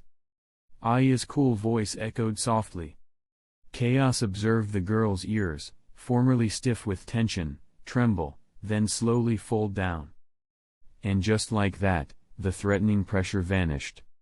The little figure now looked like a scolded kitten. Head lowered. Shoulders hunched. Too ashamed to make eye contact. Chaos's assessment shifted instantly. She's just a kid. Click. Click. Aya's heels tapped on the polished floor as she walked up to Lilith. She crouched slightly, still towering over the tiny girl, and raised Vi's chin with elegant fingers. Her cold gaze locked onto the child's face. "If you don't behave," she said, voice like ice, "I'll throw you away." Vi's eyes widened. At first, she looked like she might explode again. But in less than a second, her expression crumbled. Her big eyes flooded with tears. "Sister, Don't cry." Aya cut her off. Vi froze, stiff as a board, then quickly raised her head as if forcing the tears back inside. Chaos watched quietly. This was Aya's household matter. He wouldn't interfere. But that sensation from earlier. That aura. It reminded him of Vance during their fight. Oppression. Pressure. A flare of power, small, but sharp. Like a needle prick. That girl. She's a Nen user. No, more likely, a natural-born Nen user. Someone who, through sheer innate talent, awakened their abilities without any training or knowledge. They don't understand the fundamentals. They don't know about Ten or Ren. But the power is still there, raw and dangerous. This little girl? She didn't even seem aware of what she had. The ears. The fangs. The predatory reaction. A close-range combat type, for sure. Chaos's eyes narrowed slightly. Maybe during this mission, I can use the opportunity to talk to Aya about Nen, and get some real practice in. Because I'm not doing that every night again. Not like last time. Last time, sure, it was enjoyable.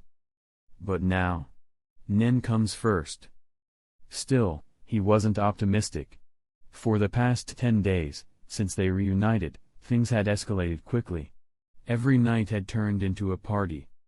Aya fell asleep each time with a satisfied smile and tears of happiness on her cheeks. And by morning? She'd be ready for more. Relentless. Trying to convince her to back off, even temporarily, was a tall order. But if I can offer her something in return. The secrets of Nen. Worth a try. Wait, you're asking why Chaos is considering teaching Nen to anyone? Why he's plotting to train a woman who's clearly obsessed with him? Well, because she's gorgeous. And she really likes him. Do you need a better reason? Chapter 13. Aya, do you know the details about this little one? Chaos asked, glancing at Aya as she gently rubbed Lilith's silver hair, like petting a well-behaved animal. Hearing the question, Aya raised her head. Seeing the confident smile on Chaos's face, a flicker of amusement lit up in her eyes. Looks like you've noticed something.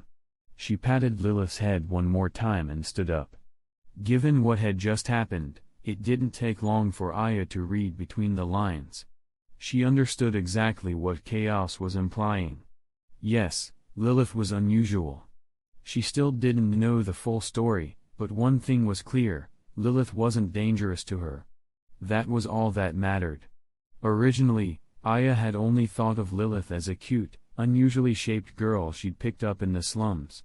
She hadn't realized her abilities until the night their manor was attacked by assassins. Right. I've come into contact with a new kind of power, Chaos said. If I were the me from last year, I would have been just as confused as you are right now. He chuckled, amused at the memory. Back then, Chaos had been brimming with arrogance. When he went out on his first mission, he thought few people could match him. He didn't even bother scouting for enemies around Aya, open or hidden. His mindset?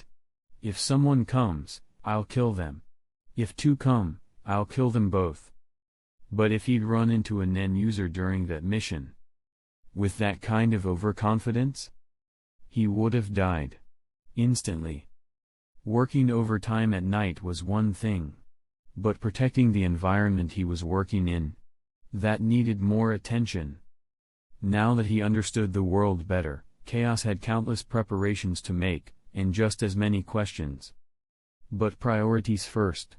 And right now, the most important thing was explaining Nen to Aya. New power. Aya glanced at Lilith and recalled what had happened that night. The killer had fired all the bullets in his silencer pistol. The empty shells were found on the floor. The assassin was a large man, over 1.8 meters tall and weighing more than 100 kilograms. Yet his heart had been torn out, cleanly, and he died in terror.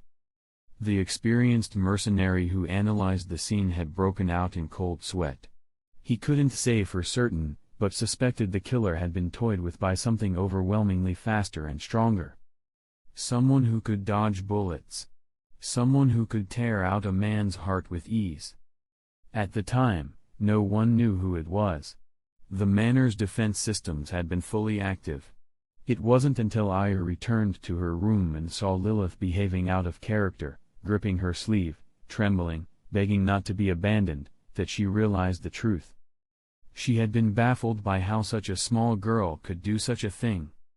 Until now. Now, thanks to Chaos, she had a clue. If Lilith's strength came from the Nen Chaos mentioned, then that power didn't just allow a child to dodge bullets. It could be learned. And if it could be learned, then it could be controlled. Aya wasn't someone who disdained strength. She simply didn't believe traditional training would ever get her far. Her time was better spent making money and hiring professionals. She wasn't physically weak, but she'd never be stronger than most trained men. That was just reality. But this power? It was different. If even a child like Lilith could gain strength from it, it was worth learning, no matter the difficulty or prerequisites. And from the way Chaos was speaking, it was clear, he intended to teach her. Perfect. Aya's eyes softened with a flush. She gazed at Chaos, cheeks pink, her heart brimming with affection. Worth it. Her love for this boy was absolutely worth it. Chaos noticed the sudden shift in her demeanor, the flushed cheeks, the dreamy look, but didn't overthink it. He was used to it. Aya often looked at him like that. Still, he took a subtle step back. Let's hold off for now, Aya, he said gently. Nen is more important right now. Aya's lips curled playfully. The new power. Nen, right? She licked her lips slowly, her gaze sultry, fingers twirling as if to tempt him. Right. Chaos nodded, ignoring the provocation. After a pause, he added, I'll need a few things to explain it properly. Have someone bring them in. Aya stopped mid-step. Honestly, she hadn't cared much about learning the technique tonight. She was more interested in wrapping her arms around the boy and diving straight into another sleepless night. But Nen could wait. She could be patient. Just for a little while. She glanced down at Chaos's lower body, then back up with a mischievous smile. Fine. She would wait. But not for long. Aya's expression cooled as she turned, walked across the room, and picked up a phone from the far table. She pressed a button, then casually tossed it to Chaos. Boss, what can I do for you? A gentle voice came through the receiver. Bring a clean glass of water, about 80% full, and float a fresh leaf on top, Chaos instructed. Understood, Mr. Chaos. The other end didn't question the order. Chaos hung up. When he looked up, he saw Aya patting the empty seat beside her with a smile. He walked over and sat down, trying not to think too hard about her expression. Then he felt it, warm breath near his ear, followed by something wet and teasing. Stop it, Aya, he sighed. I can't explain anything like this. He gently pushed her back with his fingertips, pressing against the side of her face. Nen training requires stillness. Stillness requires peace. And with Aya around? Peace was impossible. After giving Chaos's neck one last soft bite, Aya leaned back, visibly satisfied. Across the room, Lilith sat alone on another sofa, watching. Eyes wide. Mouth slightly open. Her sister had never acted like this. She usually just held her tight at night and let her sleep in her arms. But now she looked different. Chapter 14. On the black sofa, Aya sat with a satisfied look on her face, fingers played as she gazed at Chaos through them, her eyes soft and dreamy. Her middle finger slowly slid down from her smooth forehead, lightly brushing the bridge of her nose before pausing at her pink lips. Her swan-like neck tilted back in a graceful arc, her posture relaxed yet alluring, still glowing from the aftershocks of her pleasure. Ha! Exhaling slowly, Aya gradually composed herself. Chaos. Crossing her long legs, she leaned lazily against the backrest and smiled faintly at him. Her voice was gentle, sweet. Tell me more about this Nen ability. She didn't ask about Lilith, at least not yet. Right now, she was far more intrigued by this new power. And from what Chaos had said earlier, Lilith's unusual state clearly had something to do with Nen. Learning about Nen first would help her make sense of Lilith's strange abilities. Chaos had been watching Aya's seductive display with a mix of unease and resignation. When he saw her settle down, he felt relieved, though a small, irrational part of him almost regretted it. Still, he shook off the thought. After a moment of hesitation, he shifted slightly and raised his index finger. Let's start with the basics. Even though he had no real expectation that Aya would train seriously during this time, meaning his plan to use Nen as an excuse for personal space had failed, Chaos still felt it was worth teaching her the fundamentals.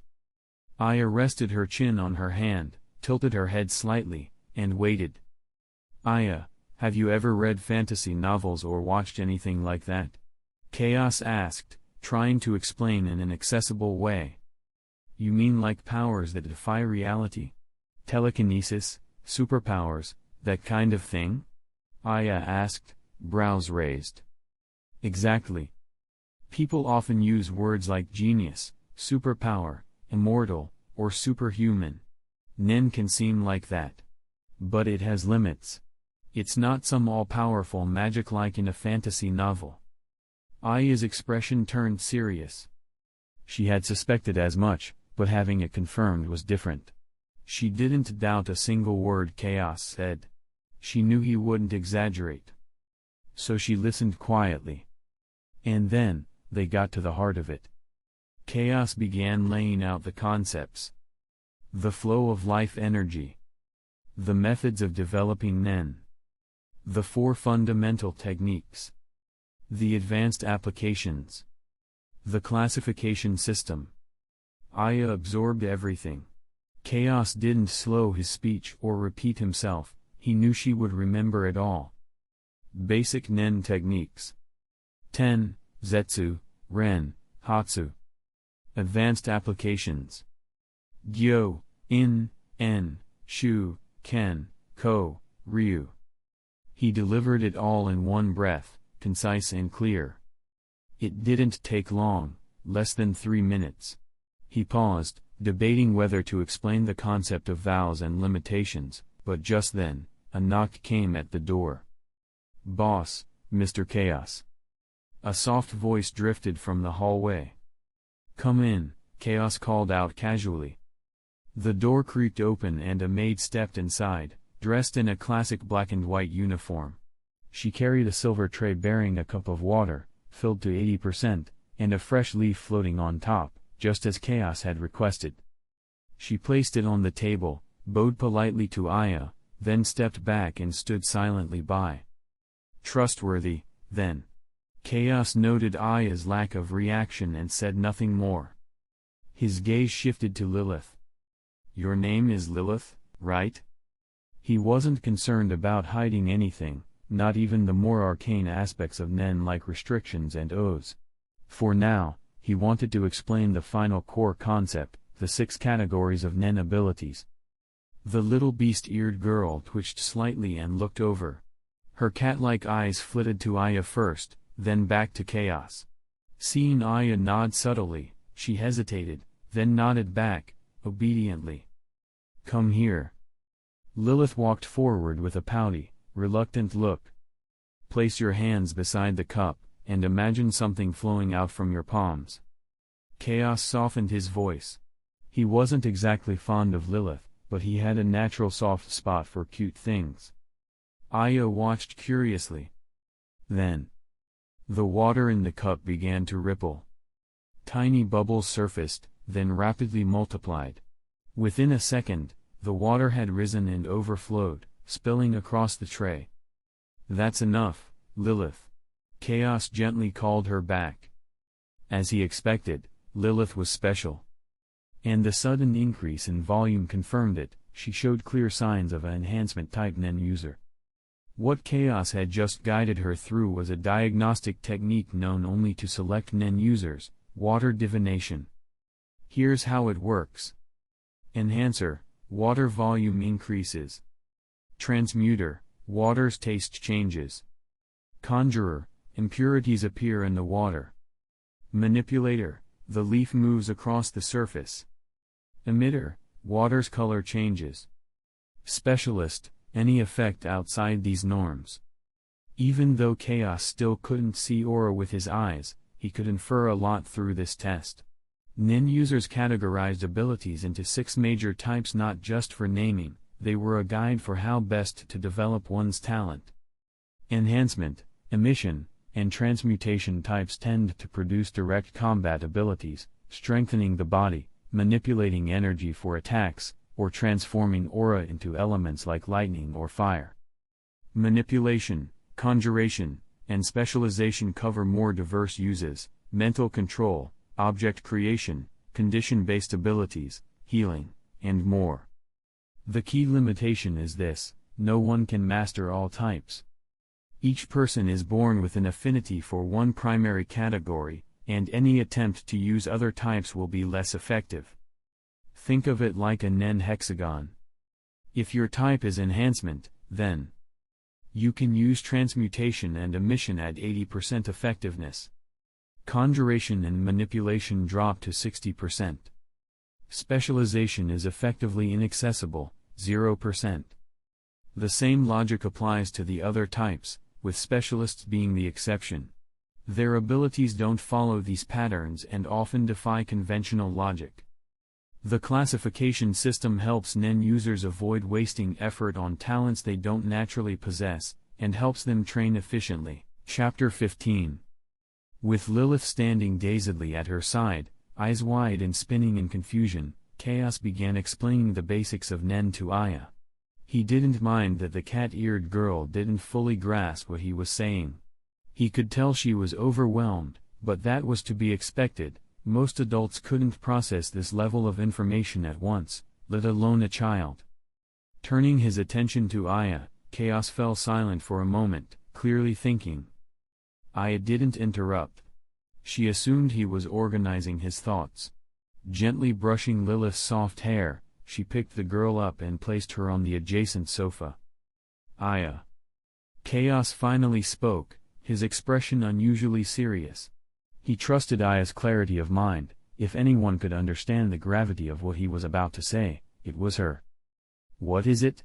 Aya turned, noticing the earnest look on his face. With his doll-like features and deep black eyes, Chaos appeared more delicate than usual, enough to make Aya's heart skip. The sight struck her with an overwhelming urge to embrace him. So alluring. Before he could react, she reached out, her hand landing softly on his shoulder. Listen, Aya. Chaos began firmly, ignoring the warmth spreading across Aya's cheeks. What I'm about to explain, vows and restrictions, is a crucial part of Nen. It's incredibly important you understand it. Can't I just hold you while you explain?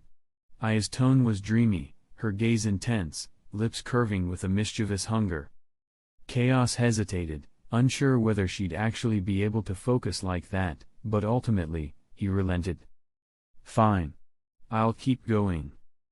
As soon as the thought crossed his mind, he felt her arms slide around him from behind. A soft warmth pressed gently into his back, and a familiar floral scent filled his senses. Pushing aside a few strands of silver hair from his face, Chaos closed his eyes. Her heartbeat, strong and steady, gradually calmed. Such an unfair charm you have, Chaos, Aya whispered close to his ear, her breath warm and affectionate. You're the only one who calls me charming. Everyone else, those from the training center, those in Meteor City, called him a monster. The thought passed through Chaos' mind as he gently combed his fingers through her silver hair. Though the intimacy didn't shake his composure, he felt no rush to pull away either. Since she didn't try to escalate, he let the silence linger, savoring the peace. All right, keep going, Aya murmured after a while, her chin resting on his shoulder. If I stay like this, I can't see your pretty face anyway. She was aware of the seriousness, but she also couldn't help herself. Chaos had that effect on her. Chaos gave a soft response, eyes still closed, and began explaining the concept of vows and limitations, the double-edged sword of Nen. Meanwhile, Lilith covered her ears. She neither wanted to listen nor to witness whatever this was. The next day, around noon. Inside the top-floor suite of the Thwaites Hotel, the sunlight outside had been muted by elegant, curtain-draped windows. On a wide, in-queued bed, Chaos slowly opened his eyes. Beside him, Aya lay half-draped over his arm, still asleep. He stared up at the ceiling for a few silent moments. Last night, after explaining the mechanics of Nen restrictions, Chaos had wanted to ask about Aya's specific situation. But she'd simply said, "The Ukexan City auction starts tomorrow night. We'll talk then." Then she dragged him back to the bedroom with provocative ease. "Is that all you've got, Chaos?" she'd whispered to him. At the time, even Chaos had found that line hard to ignore. He had, of course, attempted to resist. He insisted that training Nen was more important than temporary indulgences. But the moment he saw her on the bed, her silver hair spilling across silk sheets, beckoning him forward with those radiant violet eyes and a smile that made his resolve crumble. Well, let's just say training could wait. He turned his head slightly.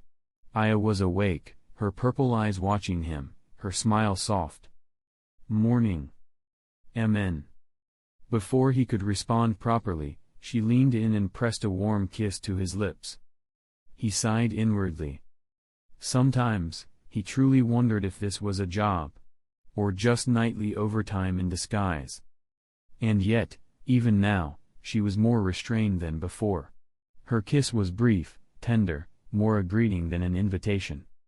"That's the proper way to say good morning," Aya said coyly, her finger tapping her lips as she reclined beside him. "I'll remember that next time." Chaos replied calmly, turning his head toward her as he sat up. He stretched, yawning slightly. The ornate clock on the wall showed it was past 1 in the afternoon.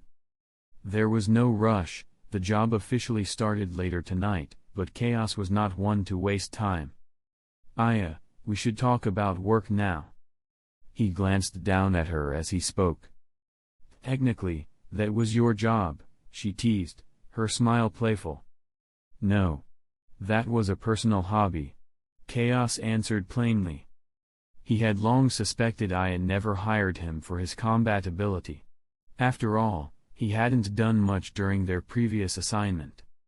Still, whether due to her luck or her careful diplomacy, Aya had very few enemies. That alone made her an exceptional leader. "So what you're saying is, my bodyguard's actual job is to sleep with me?" She joked again, voice light but teasing. Chaos didn't respond. He rarely got angry, especially not over harmless teasing. And even if he did, he wouldn't waste the emotion on anyone who wasn't important to him, or worse, already dead. His gaze deepened as he recalled the phantom troop member with the golden afro he encountered yesterday. To avoid letting the memory affect his tone, he said nothing more. He simply looked at Aya in silence. Noticing the shift in his expression, Aya's teasing faded. She extended a hand toward him, fingers curling in a wordless invitation. Chaos grasped her hand gently, brushed her hair aside, and helped her up. Lifting her effortlessly into his arms, he carried her toward the bathroom. Inefficiently, Chapter 16. An elegant living room.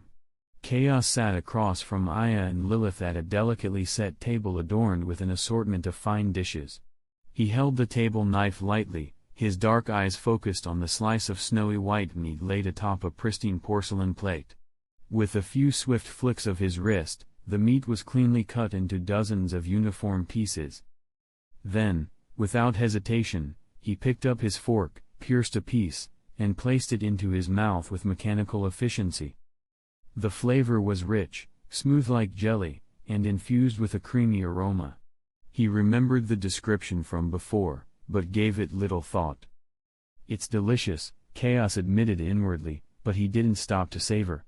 Instead, he ate with the precision and speed of a machine, bite, chew, swallow. Again and again. Within 5 seconds, the palm-sized portion of meat was gone. He enjoyed good food, but had no interest in analyzing it. His swift and graceful eating left a strange visual impression, so much so that Lilith, cheeks puffed as she chewed her own meat, watched him in awe and envy. When Chaos reached for more, Aya, resting her chin on one hand, gently slid her own plate of snow beef across the table toward him. She thought nothing of it. To her, snow beef was simply a pricier dish known for its skin-beautifying properties. Since there were only 3 portions made, and she wasn't particularly hungry, it was a simple gesture. Chaos glanced at her, noted her smile, and accepted the offering without hesitation. "Mina," Aya called softly, her gaze still on Chaos as he efficiently devoured the meal. Lunch lasted longer than expected. While Chaos ate with unwavering focus for over an hour, Aya's personal chef in the kitchen was quietly wiping sweat from his brow. He normally only prepared light meals for Aya and Lilith, elegant, portioned, and never excessive. But Chaos had consumed every dish in full without resting, eating at a continuous pace that left the chef stunned. Watching him eat is a performance in itself, Aya mused. Her only regret was that when she had tried feeding him directly, Chaos merely took a perfunctory bite and swallowed without reacting, robbing her of the emotional satisfaction she'd hoped for. After lunch, Chaos sat back on the living room sofa. His gaze shifted toward Aya, who was calmly reviewing documents on the other side of the room. She was fully focused, her expression composed. "Women really are unpredictable," he thought absently. "Mr. Chaos, please feel free to ask anything you'd like," said Mina, Aya's headmaid and trusted confidant. With Aya preoccupied, Mina had been assigned to assist Chaos. Though she didn't have every answer, she could provide what was necessary. "Understood." Chaos gave a small nod and, after a moment's thought, began to ask his questions in a methodical tone. Which families were currently in conflict with the teen's family? Which families were likely to become future enemies? Who had Aya personally offended? Last year, Chaos had been brimming with confidence, convinced he could handle any threat that came his way. But now, with a clearer understanding of the world and of Nen, he knew better. He couldn't afford to be unprepared. Without information, he couldn't assess whether a real threat, like an elite mercenary or assassin, might be sent to kill Aya. And without that, he couldn't protect her. In a world where everything had a price, even the strongest could be hired for the right amount. Chaos knew that if someone truly wanted to kill Aya, they might reach out to the infamous Zoldyck family, a legendary line of assassins known across the world. He was fully aware that if a Zoldyck took the job, there would be nothing he could do to stop it. Fortunately, the cost of hiring the Zoldycks was so astronomical that it was beyond the reach of most mid-sized families like the teens. Unless Aya had somehow provoked a top-tier organization, it wasn't something he needed to worry about. Still, it was a scenario he had to consider. Worst-case thinking was how Chaos stayed alive. From his conversation with Mina, he learned the following. Aya personally had no known enemies. The teen's family, however, had 4 small to mid-level families currently in opposition. As for future threats, Mina didn't speculate. She was loyal, but not politically involved. Chaos fell silent as he processed the intel. If rival families had enough financial resources, they might be able to hire competent NEN users. That was the real risk. And while Aya likely already knew this, her greatest blind spot had been a lack of awareness about NEN altogether. Even if she had plans to defend herself against assassins, not knowing her enemy's true potential left her vulnerable. About half an hour later, Aya finished reviewing her paperwork. Chaos, who had originally intended to use the time for NEN training, had given up temporarily. He couldn't find the stillness he needed to focus. Now, he sat with a sleek laptop balanced on his lap, quietly browsing through files. Lilith, curled up on one of the sofas, had dozed off. Aya approached, her voice soft and curious. "Little Chaos, what are you looking up?" Ignoring Mina, who bowed politely and exited the room, Aya leaned closer to peek at the screen. "Zoldyck," she murmured, recognizing the bolded name on the page. Her voice held a trace of awe. "Have you ever hired them?"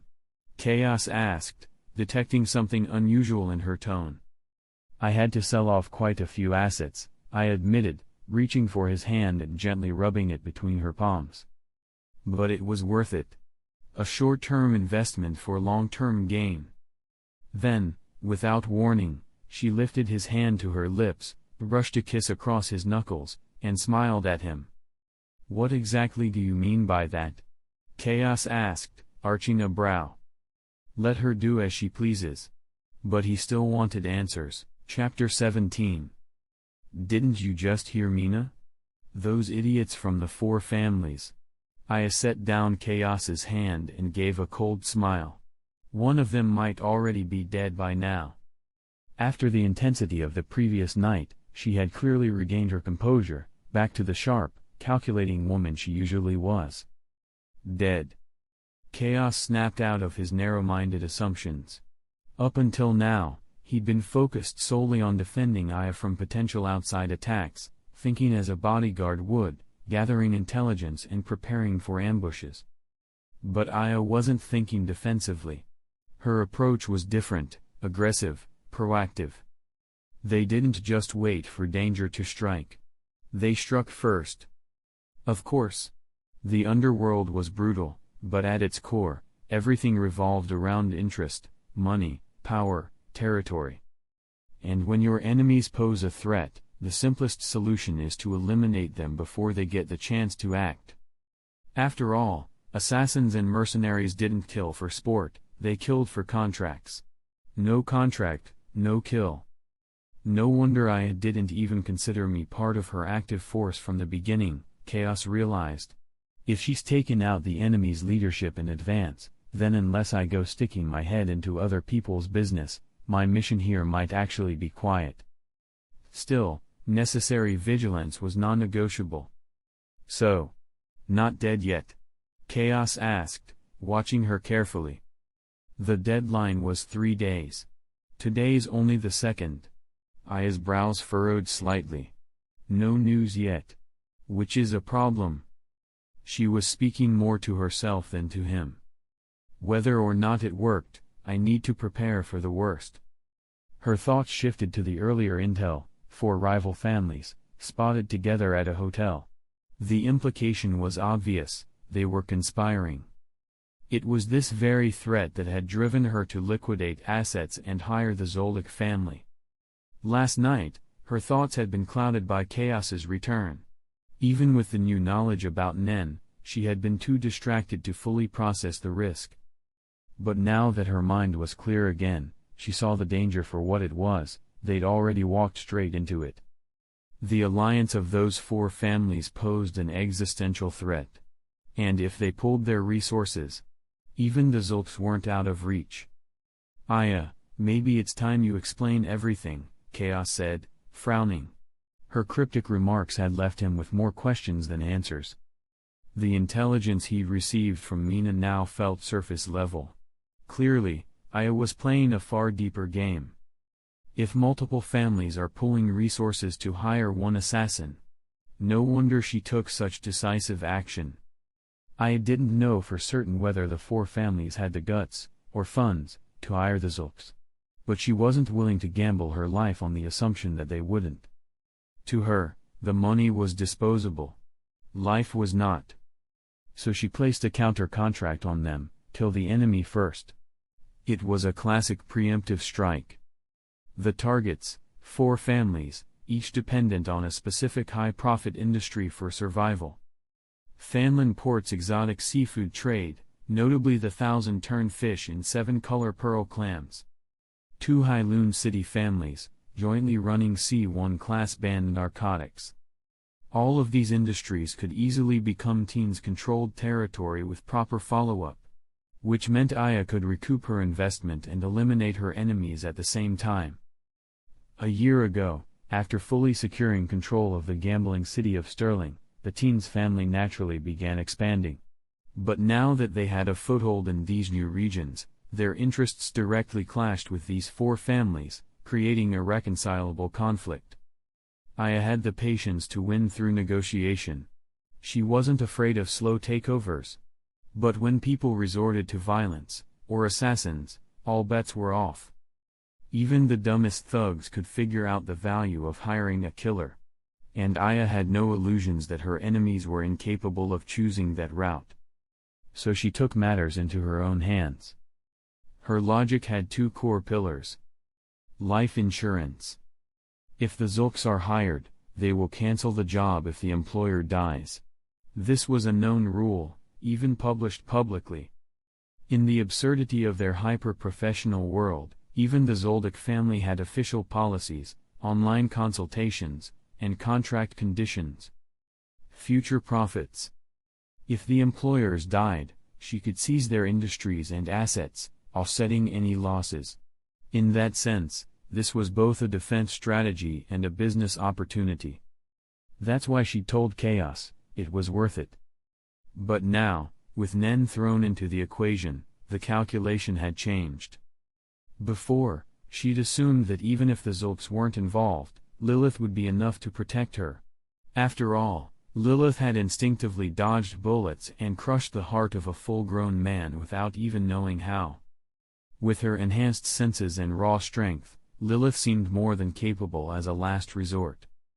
Add to that the mercenaries and guards stationed outside, and she had felt adequately secured. But now, Nen changed everything. Suddenly, her entire defensive structure felt paper-thin. Chaos listened carefully as Aya laid out the details, and everything finally clicked into place. If they had known all this sooner, if she had known about Nen earlier, there might have been time to hire a professional hunter. With Aya's money and Chaos's understanding of Nen, they could have acted swiftly. But now, it was too late to prepare anything new. Chaos was certain of one thing: if the Zoldyck family had taken the job, there was nothing to worry about. They would succeed. He knew their reputation, and more importantly, he knew they didn't fail. But if the enemy had not chosen the Zulks, then they were in uncharted waters. And that was dangerous. Chapter 18. Half alive, half dead. Danger lingered so close it felt like the Reaper's breath on their necks. But was it truly that dire? Chaos picked up the laptop from his lap, stood, and stretched. The situation was indeed precarious, but not without solutions. In fact, the simplest one was. Methought, Chaos felt a light touch under his chin. He didn't resist. Instead, he tilted his head slightly and looked at Aya, who had gently lifted his chin. What is it? His tone was calm, unreadable. You should leave here for now. You know what I mean. Aya's expression remained composed. A soft laugh escaped Chaos's throat, reaching Aya's ears. She saw something rare. A smile slowly spread across his lips, faint at first, then broader, almost bright. He looked genuinely pleased. "What are you laughing at?" she asked, a trace of confusion in her voice. She didn't think he was smiling because she told him to escape danger. It wasn't the kind of situation that called for gratitude. "Sit." Her hand was gently taken, and her shoulder nudged. Aya blinked, surprised. She found herself sitting on the sofa, staring up at Chaos, at the boy who, for the first time, went against her wishes. She'd always known he went along with her whims, indulging her without protest, but now, there was something different. He looked down at her with depth in his gaze, brushing her cheek with one hand. His touch was careful, almost reverent. "Don't worry. There's a way out of this." He stroked her face gently, like she was something precious. He knew what she meant, why she'd asked him to leave. It was for his own safety. Aya was pragmatic. If there was even a 50% chance of death, she'd rather he escaped now and survived. She believed that if she were killed, Chaos would live on, grow stronger, and one day avenge her death. That was what Chaos surmised of her thinking. But the moment she said those words to him, she had already secured his unwavering loyalty. In truth, Chaos found it unbelievable. After only 11 days together, this woman had sparked in him a joy and conviction he had never felt before. "Aya," he murmured softly. He looked at her expression, slightly stunned. She wasn't used to being told no. "You're really something else. Not just beautiful, genuinely cute, too." "Has anyone ever told you you're terrible at giving compliments?" Aya replied, a teasing smile curving her lips. "That was my first one. I'll do better next time," Chaos replied without missing a beat. He reached for her face again, but this time she caught his hand, guiding it back to her cheek and resting it there. Then she lifted his hand into the air. It was a gesture that mirrored a man on one knee proposing, but in reverse. She sat regally, and he stood before her. "You've got my heart, Aya. Or rather, you've earned my love. Say that to me next time. Got it?"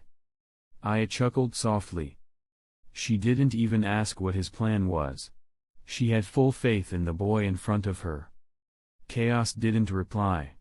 Instead, he turned his head toward Lilith, who was still sleeping soundly nearby. "Wake her up, Aya." He could have done it himself, but with cats, or cat-like girls, it was better not to be the one calling them up unless you wanted to risk getting scratched. Not that he was afraid, just no reason to push it. Did this plan involve Lilith? Letting go of Chaos's hand, I walked over to gently rouse the girl.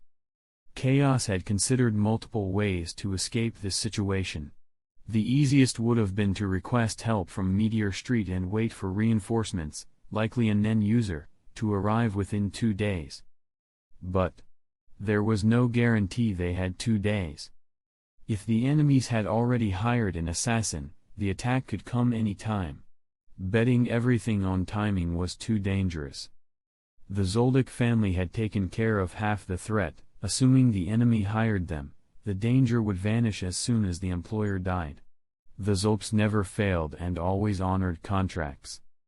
But if the 4 families had chosen someone else, then they were on a ticking clock. There were other solutions, but all of them required time. Only one didn't. Forced awakening of Nen.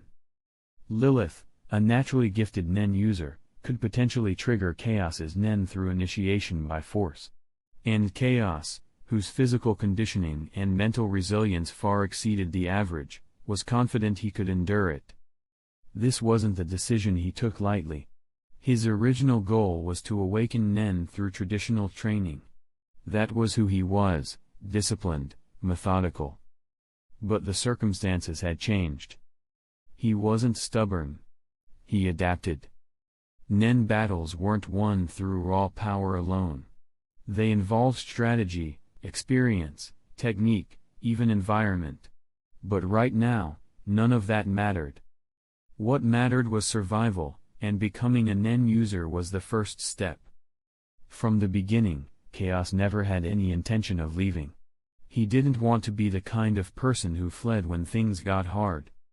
Better to be wounded and stand tall than be safe and forgettable. He wasn't yet powerful. But if he ran now, he would never become powerful. On the floor, sitting cross-legged, Lilith blinked sleepily, still groggy. Chaos sat in front of her, back straight, his expression calm. "Place your hands on my back. Just like I told you." She obeyed. Chaos knew this was risky. Forcing open someone's aura nodes through external Nen was dangerous. If mishandled, it could destroy the recipient's nervous system. But he could handle it. Even if she went all out, it wouldn't kill him, not with his training. At worst, he'd suffer severe internal damage. But if it worked, then he'd finally become a Nen user. And that would change everything. Chapter 19. There are two types of forced Nen initiation. The first is when someone who has already mastered aura sends their own aura into the body of a non-user, triggering an instinctive reaction that awakens the other's aura. The second is far more violent, when a person is attacked by a Nen user and the external aura forcibly breaks into their body, awakening their life energy in a state of shock and defense. Functionally, there's no essential difference. Both are extreme shortcuts compared to natural awakening through training. The only distinction is that one is precise but forceful, while the other is reckless and dangerous. The former may cause no harm. The latter, however, will certainly cause injury, potentially fatal if the person cannot gain control of the overflowing aura. Death by exhaustion is the usual end. Lilith, however, stood in a strange middle ground. As a natural-born Nen user, she occupied a space that few had even considered. Such cases were so rare that no precedent existed on how to properly handle them. But Chaos, being Chaos, was also exceptional, which created this exceptional situation. I stood with her arms folded, silently watching from the side. She had just learned about the method of forced initiation from Chaos. He hadn't mentioned it earlier, thinking it too dangerous compared to restrictions and vows. "Lilith, just like I explained. Focus your mind, and release your aura outward." Chaos stood calmly, gazing ahead. "I got it," Lilith responded. She gave a quick glance at Aya. Only after seeing her nod did she obediently follow through. Chaos waited silently. A second later, a surge of hot pressure slammed into his back. His upper body lurched forward, nearly losing balance.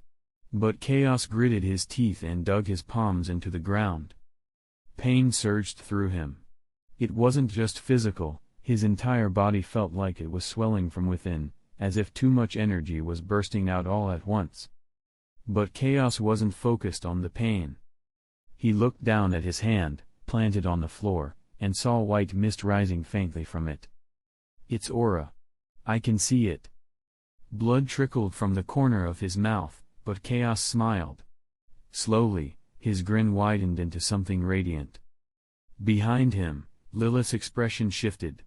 The moment she transmitted her energy, something instinctively told her she needed to back away. Her animal ears shot up and she jumped back with lightning speed, pupils shrinking into narrow slits. To Lilith's eyes, a powerful blast of aura had exploded out of Chaos like a bomb she hadn't expected to detonate. Chaos straightened. He knew that if he didn't quickly contain the aura surging from his body, he would die of aura depletion within minutes. He closed his eyes. He recalled the basic principle of 10, to calmly focus and maintain your aura around your body like a protective shroud. Hold the aura in place. As that thought solidified, the rampaging river of energy gradually slowed. His aura no longer poured out in torrents, it circled, gathering, forming a stable layer around him. Then came visualization. Picture yourself. Your stance. Your presence. In his mind's eye, Chaos saw himself sitting cross-legged, immersed in a calm, radiant energy. He imagined the aura as blood, flowing through every limb, circling again and again. In the physical world, the turbulent aura around him calmed. Lilith watched, puzzled. The oppressive force that had terrified her mere seconds ago now flowed like a quiet river. Her ears relaxed. Chaos opened his eyes and held up one hand, watching a faint shimmer of light flicker between his fingers. Then he clenched his hand. Boom! An intense wave of aura burst from him, stronger than before. If earlier it had been like dynamite, now it was a full-on explosive charge. Lilith's eyes went wide. Her danger-sensing instinct screamed. She vanished in an instant, cat-like reflexes flinging her across the room. A moment later, she was burrowed under the sheets on a bed in the next room. So scary. She pressed herself into the soft mattress, heart pounding wildly. But within seconds, she felt the overwhelming pressure vanish. Cautiously, her ears peeked out from the covers. Then her head. Lilith tiptoed out of bed, leaned against the door frame, and peeked around it. Only to meet Chaos's smiling gaze. Her heart skipped, and she jumped back behind the wall. Why am I afraid of him again? She pouted to herself and tried to look brave, slowly inching forward again. 10. Maintain aura on the body's surface to create a defensive veil. Ren. Increase aura output, enhancing strength and vitality like turning a jog into a sprint. Zetsu. Close all aura nodes to suppress presence and accelerate recovery. These were the 3 core techniques Chaos had grasped within mere seconds of being forcibly awakened. Surprisingly, using Nen was easier than he imagined. It felt natural. But Chaos stood slowly. A faint glow shimmered along his body. He could see the aura, feel it moving across his skin. Yet maintaining that aura consumed much of his concentration. In real combat, where awareness needed to be split, he likely wouldn't be able to keep it active. Mastery would come later. For now, Chaos needed to make 10, Ren, and Zetsu second nature. Only then could he wield Nen in a real battle. The ultimate goal, Hatsu, a unique Nen ability tailored to his personality and nature. But that would come only after complete mastery of the 4 major fundamentals. He had just taken his first true step into the world of Nen. Chapter 20. In the afternoon, after Chaos awakened his Nen, the group remained quietly in the hotel. Sitting on the sofa, Aya flipped through the auction roster. Her eyes paused briefly on a silver glowing gem before turning the page.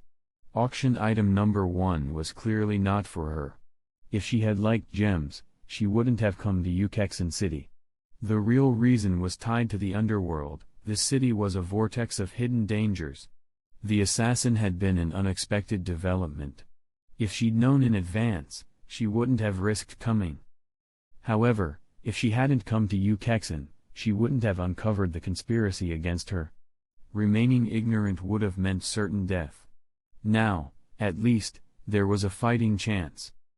Lilith hid behind the broken door, occasionally peeking into the living room at the figure glowing faintly with white light. Chaos's training progressed more smoothly than expected. His memories of countless fantasy worlds gave him the concept he needed. Nen is just another part of the body. Like flexing a muscle or clenching a fist, it could be controlled with familiarity. 1 hour was enough for Chaos to learn the basics of a mission. Then, with a mindset of practice makes perfect, he began refining his control methodically. Halfway rule. Whenever Chaos sensed that only half of his Nen remained, he would immediately stop and use Zetsu to rapidly restore it. This ensured that if an assassin launched a surprise attack, he wouldn't be caught defenseless. With Lilith's heightened danger-sensing ability, he felt no need to stay overly tense. From 2 p.m. to 7 p.m., Chaos trained intensely and consumed 5 full tables of high-quality food to replenish his energy. Time passed quietly. As night fell, the opulent and chaotic city of Ukexen bloomed with lights. A city that never slept to begin with, Ukexen became even livelier during the auction. Gangs from around the world converged here to flaunt wealth or buy influence. Some came for fame, others for fortune.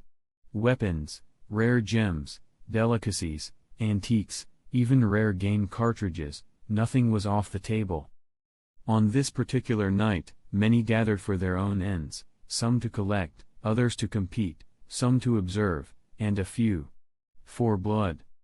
One of them was Wall, a professional killer with a 100% success rate and a reputation to match. He was a man who worked silently, swiftly, and with discretion. Atop a rooftop, the city sprawled beneath him. 7 p.m. Wall, a nondescript middle-aged man, adjusted his scope. His mentor had once said, "The most dangerous assassin is the one no one remembers." "Ah. I'm still so painfully average-looking," Wall murmured to himself as he unfolded the mission photo. His eyes widened slightly. "Such a shame. She's quite the beauty. If I hadn't already taken the job, I might have turned this one down just to admire her." He flicked the photo into the wind and watched it disappear into the dark. "All right, time to work." Perched on the edge, feet dangling over a dizzying height, Wall peered through a precision scope toward the street below. The glowing sign for Swite Hotel marked his target's presumed location. 9 p.m. was the official auction start time. Wall had arrived 2 hours early, standard protocol. If she had gone out earlier, he would have had his chance. But today, nothing. By 9 p.m., Wall stood and brushed the dust off his pants. Target didn't show. That's that, I guess. Time for a good night's sleep. He disappeared into the night, mission temporarily suspended. Back in the hotel, Chaos held a small orb of light in his palm. With a sharp motion, he condensed it back into his skin like flowing water. Exhaling, he retracted his nen calmly. He turned and glanced at the glass of water on the table. A leaf floated undisturbed on the surface. Aya had left it there earlier during his training. Thoughtful as ever. He glanced at Aya, eyes closed in meditation, and approached the table. Water divination. Placing his hands on either side of the cup, his palms emitted a faint glow. The water level remained the same. The leaf didn't move. No impurities appeared. The taste? Chaos dipped a finger into the water and touched it to his lips. A light sweetness. But that wasn't what made his brow furrow. So, he's a transmutation type. Not a specialist. This disappointed him. He had hoped to be a specialist, ideally suited for unusual, multifaceted nen abilities. The memory of that other world, so full of fantastical powers and boundless potential, had given him grand aspirations. If he could channel those ideas through the flexibility of specialist nen, he could potentially develop an all-encompassing ability through well-designed vows and restrictions. Instead, he was a transmuter. Still powerful, yes, Kilowazoldik himself was a transmuter, but not the path Chaos had envisioned. Fire, lightning, or even bizarre transformations like bungee gum were all within reach. He could imitate them. He could force mastery through painful oaths. But those abilities felt too limiting. With a slow breath, Chaos steadied himself. It was far too early to finalize his nen ability anyway. First, kill the assassin. Once the threat was gone, he would plan carefully. Nen development could not be rushed. Once chosen, the path was irreversible. Chapter 21. Chaos, who had only slept for 3 hours, had trained intensely throughout the day and night. And he still wasn't stopping. He held a throwing knife in his hand, a faint white light of nen spreading along the blade. Just like cloaking one's body in a nen shroud, it could also be applied to objects. This technique raised the difficulty slightly. Swish. A sharp gleam of light flashed as the knife shot across the room, embedding itself into the wall over 10 meters away at lightning speed. If one looked closely, they'd see a fine thread of aura trailing from Chaos's fingers to the knife's path. In an instant, the entire blade sank cleanly into the elegant wall. Chaos didn't look at the impact site. Instead, he glanced down at the nen thread connecting his fingers to the floor. Still not precise enough. At the same time, he had to use the advanced technique Shu, shape nen into threads, and maintain even flow, still a bit too demanding for his current level. With a subtle gesture, Chaos retracted his hand, and the fine nen thread quickly withdrew back into his body. Exhale. Letting out a slow breath, he dismissed the thread completely. Transforming nen into threads. It was currently the best way Chaos could think of to drastically enhance his combat power in a short time. His signature style had always relied on close combat and thrown weapons. Empowering his body and knives with nen already elevated his fighting ability multiple times compared to pre-nen combat. But the battlefield of nen was constantly shifting, and his current piano wire technique was starting to fall behind. Not because it was weak, but because it lacked flexibility. Piano wire had limited range and required wide, obvious motions to retrieve. In a fast-paced battle, those flaws were fatal. But nen threads, being part of his own aura, had no such limitations. With enough skill, he could manipulate them freely and instinctively. It was worth noting that nen thread wasn't his true ability, just a refined application of Shu. Much like the aura bullet used by emitters, this was a basic but versatile extension of the transmutation class. Chaos's ambition for developing his nen ability far exceeded that. This, for him, was just step one. He dispelled the nen from his body and walked to the table. Perhaps due to a natural sense of caution, Aya continued her meditation exercises, even though Chaos had already told her it was impossible to awaken nen in such a short time. He glanced at her, then turned back to his work. Right now, his top priority was mastering nen thread. He picked up a black, viscous drink from the table and downed it in one go. Grim milk, harvested from a carnivorous beast resembling a black goat, was known for restoring stamina. It was a rare delicacy offered only at the Thwaite Hotel. Of course, that was for ordinary people. For Chaos, it was barely passable. After finishing the drink, he reclined on the sofa and closed his eyes. A brief rest, midway through practice. By now, his nen reserves had dropped to about half. As the clock struck midnight, September 3rd, the phone on Aya's desk chimed. Chaos heard it clearly. Only 10 minutes into his rest, but the alert had caught his attention.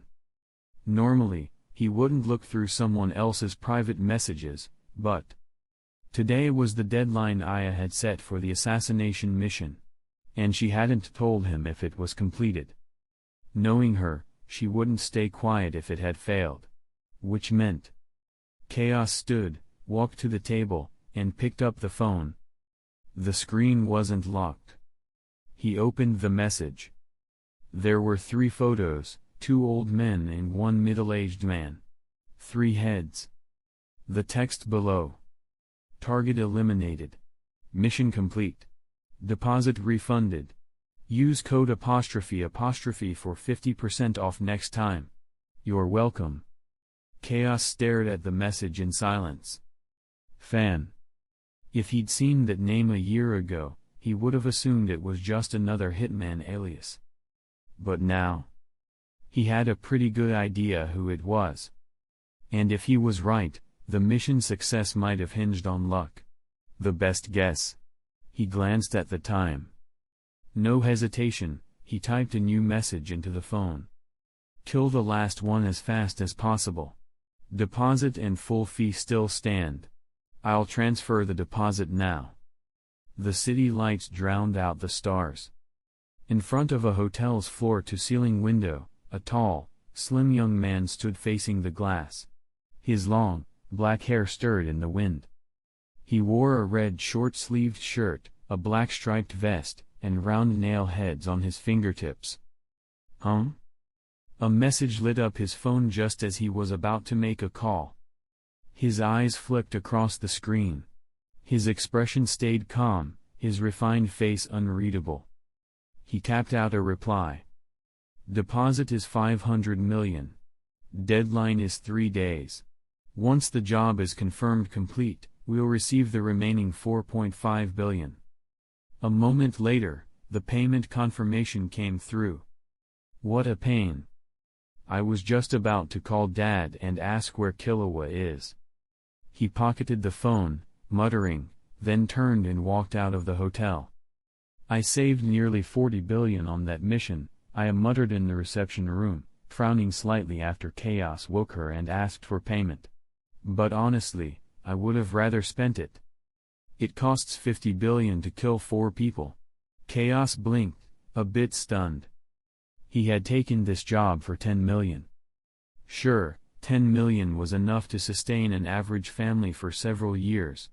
It was a high-paying job, by normal standards. But compared to this, nothing. 40 billion. The extra 10 was because of the 3-day deadline. Normally the timeline is half a month, I replied. So that coupon really was a 50% discount. Chaos stopped thinking about the money. What mattered wasn't the price or the lives taken, it was the security gained. That mission completion message meant a lot more than just corpses. It meant the Zoldyck assassin could still be at large. Illumi, that was Chaos's best guess based on the name and circumstances. He wasn't completely certain, but the 3-day deadline lined up. If the Zoldyck clan accepted the job, then even if one assassin failed, another might come to finish it before the window closed. Knowing what he did about Illumi, 3 days was more than enough. But that wasn't all bad. They'd already prepared fallback plans, activating Nen and summoning reinforcements. And now, Chaos had made real progress in his basic Nen skills. The Nen user they'd requested from Meteor Street would arrive the afternoon of September 3rd. They just had to survive until then. Short break. You've made it this far, which means you're either really invested, or too lazy to hit pause lol. Either way, I respect it. Blue heart emoji, let's keep going. Chapter 22. In the afternoon, outside the Thwaite Hotel. The sun was bright, and a maid with a gentle smile respectfully invited a figure in a black suit into the hotel. Not far off, inside a cafe with a clear view of the entrance, Wall watched the scene and frowned deeply. If he wasn't mistaken, that guy radiated the same aura as him, an unmistakable presence that set Nen users apart from ordinary people. Why would someone like that suddenly enter the hotel? Coincidence? No. The respectful maid, and the target he hadn't once seen in the 3 days he'd spent scouting, everything suddenly made sense. They had been waiting. They were aware he would come. This line of thinking exposed everything. Wall realized now how obvious it had all been. No wonder the teen's family boss hadn't stepped out once despite coming to the Ukexan auction. He had thought perhaps nothing at the auction had caught her interest, but the truth was, they had chosen not to leave at all. How stupid. Wall set down the scope he had materialized within and began to think through his options. Though it was unlikely a mere mid-tier mafia family like the teens could access someone of that caliber, it had clearly happened. The why didn't matter anymore. Continue the mission or cancel? He turned the sight over in his hand, a cold gleam flickering in his eyes. He made the choice, one that would take him straight to hell. He had avoided clashes with other Nen users in the past due to unfamiliarity, but now, it was time to cross that line. The name Death God Wall would soon resound throughout the assassin world. His talent would one day surpass even the Zoldyck family. Excuse me, sir. Your Lolico juice. Huh? Ah, thank you. The waitress's sweet voice snapped him out of his thoughts. Seeing her smile, Wall flashed what he believed was an equally radiant grin. Please enjoy your drink, sir. The waitress forced a smile and turned to leave, her footsteps quickening as she walked away. This guy is so weird, she thought, shivering as she barely caught herself from stumbling. Inside the hotel living room.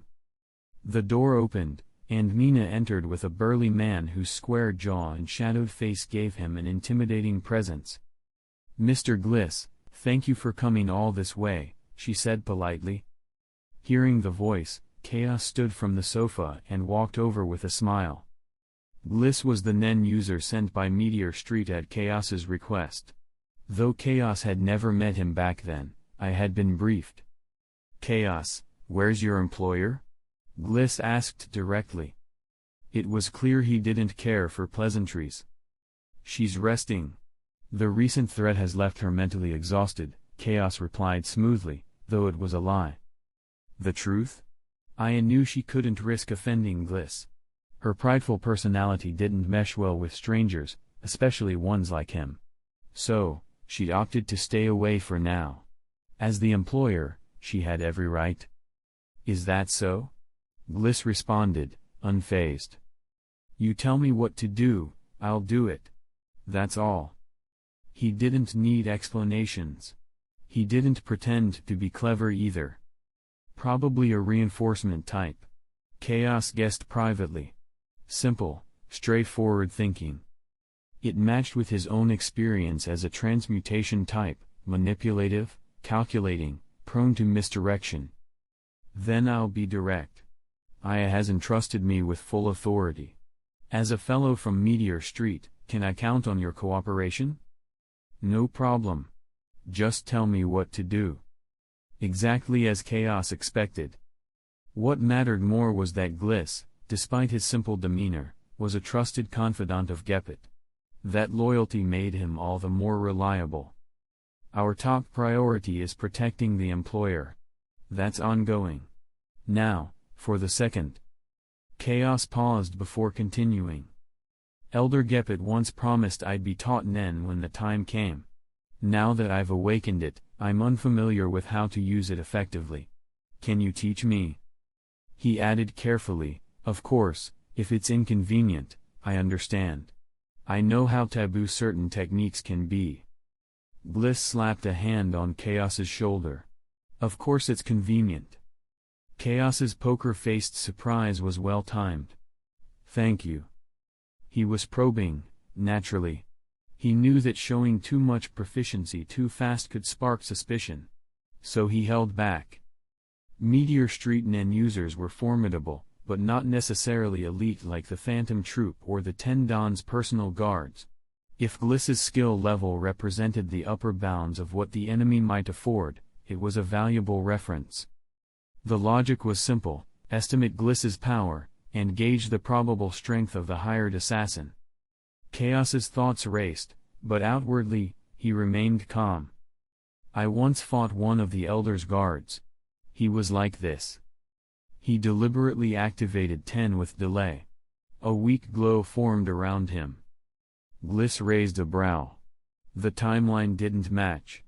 3 days ago, Chaos hadn't even known NEN. Forced activation, maybe? Still, he said nothing. But as Chaos maintained 10, Gliss couldn't help but compare. It had taken him a full month to get this far. Chaos had done it in 3 days. Gepet wasn't exaggerating. This kid really is a monster.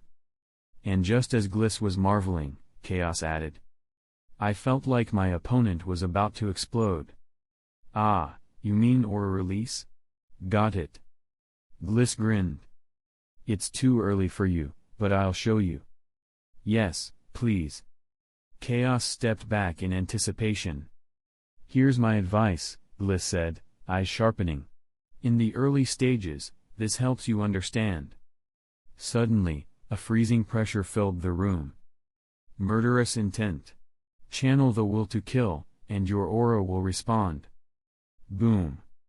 A flame-like wave of white aura erupted from Gliss.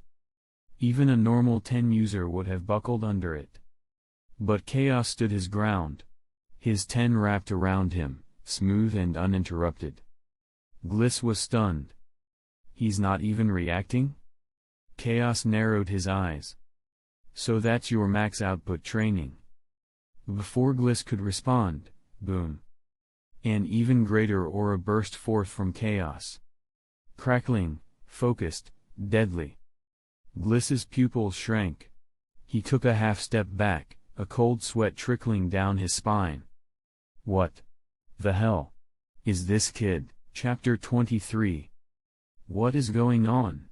And who was Chaos referring to when he said you? Wasn't he the only one here? Chaos.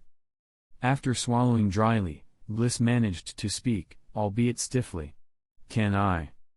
Before he could finish, Gliss felt the oppressive cold vanish without a trace. I'm sorry, Gliss. I just remembered something unpleasant. I hope you don't mind. Gliss looked over and saw that Chaos's face had returned to calm. Haha, of course not. He replied with a forced laugh. Mind? Do I have a choice? By the way, didn't the elder say Chaos had never learned Nen before going on this mission? Then what the hell is this? Gliss was rattled. He didn't feel directly threatened. After all, Chaos hadn't offended him and they both served the same elder from Meteor Street. Still, the unease remained. Gliss, under the elder's ranks. Where would you place your own strength? Elder Tashi. Gliss paused, then answered honestly, about 8th. Maybe still rattled, Gliss was unconsciously maintaining Ren, and the aura around him surged visibly, lingering about a foot off his skin. Chaos stared silently at the aura surrounding him, his expression gradually cooling. So this is it. Tied up in this hotel for 3 days, only to find out it was someone at this level. Kill him. Chaos gritted his teeth, and his aura began to leak again, overflowing with murderous intent. Kill him. He didn't try to suppress it this time. He wanted to let it out. The gap between how seriously he'd prepared and the actual threat gnawed at him. Nen responded instinctively to the user's emotions. Not again. Gliss felt the dense, hostile aura build around Chaos and turned pale. He was beginning to question reality. Didn't Chaos just learn Nen like 3 days ago? Click. The sound of a door opening broke the tension. Chaos drew in a slow breath and exhaled, steadying his nerves. Sorry to bother you, Aya. Without looking back, Chaos forcibly suppressed the murderous aura as Aya and Lilith entered. 3 seconds.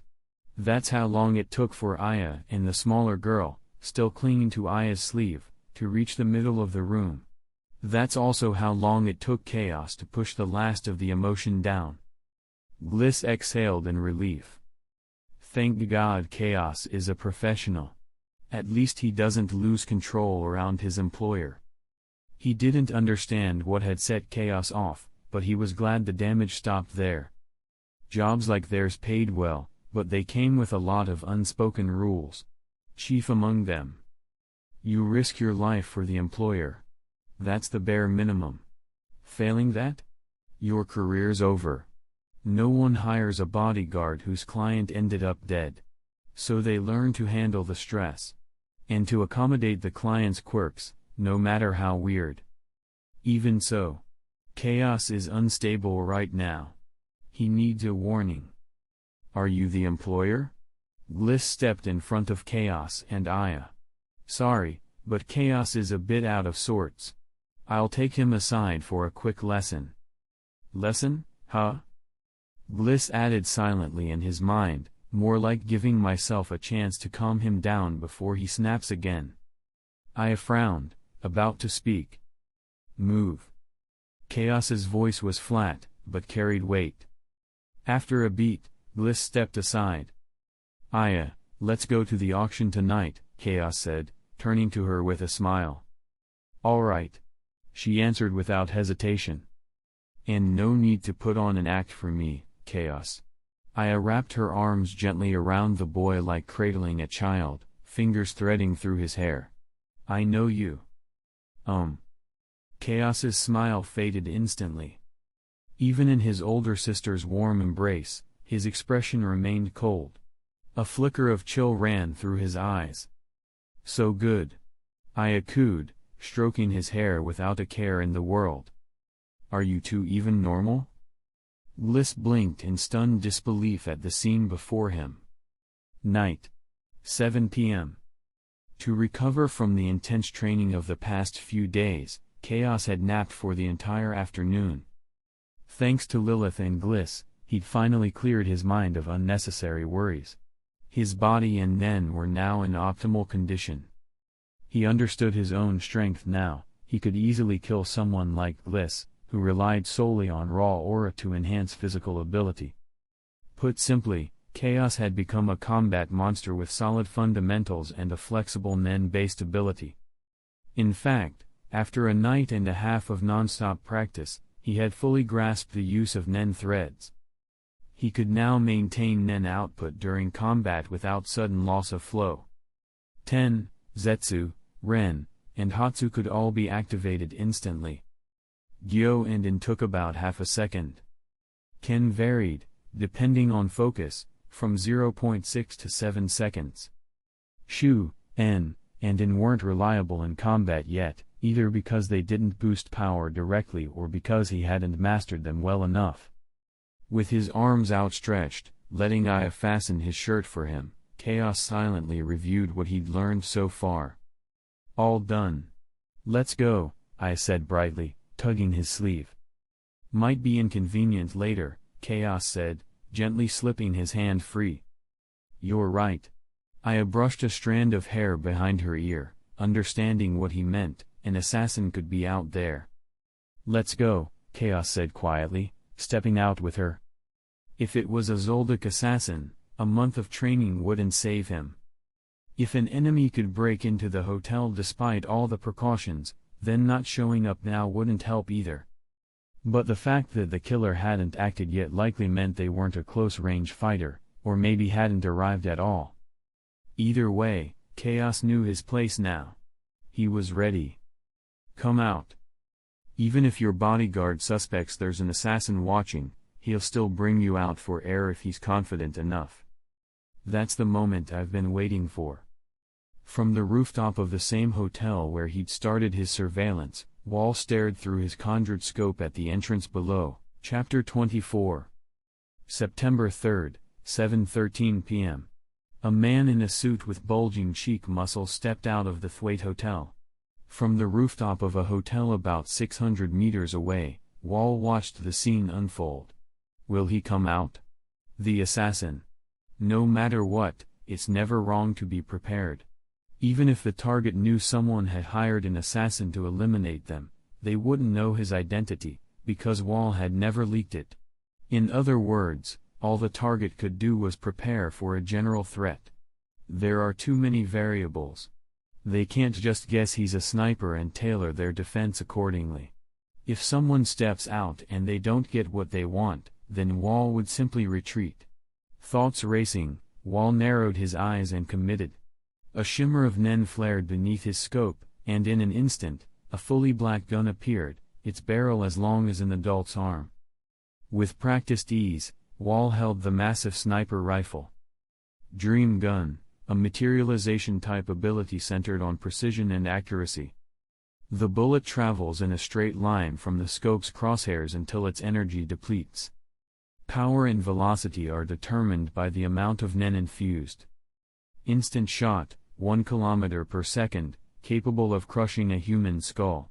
Consumes 5% of total Nen. Power shot, 3 kilometers per second, can pierce concrete and blow a hole over 10 centimeters wide. Consumes 99% of Nen. A simple ability with no restrictions on usage.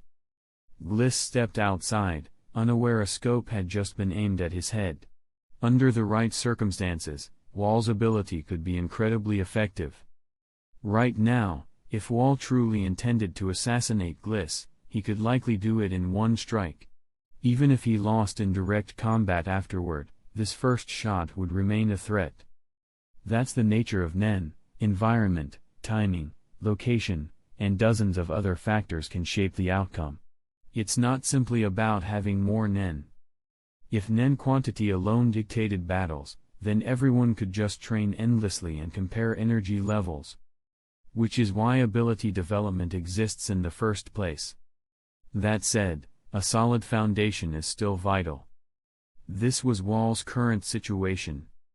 Under normal conditions, he wouldn't have been able to detect Gliss's movements or choose the best time and place.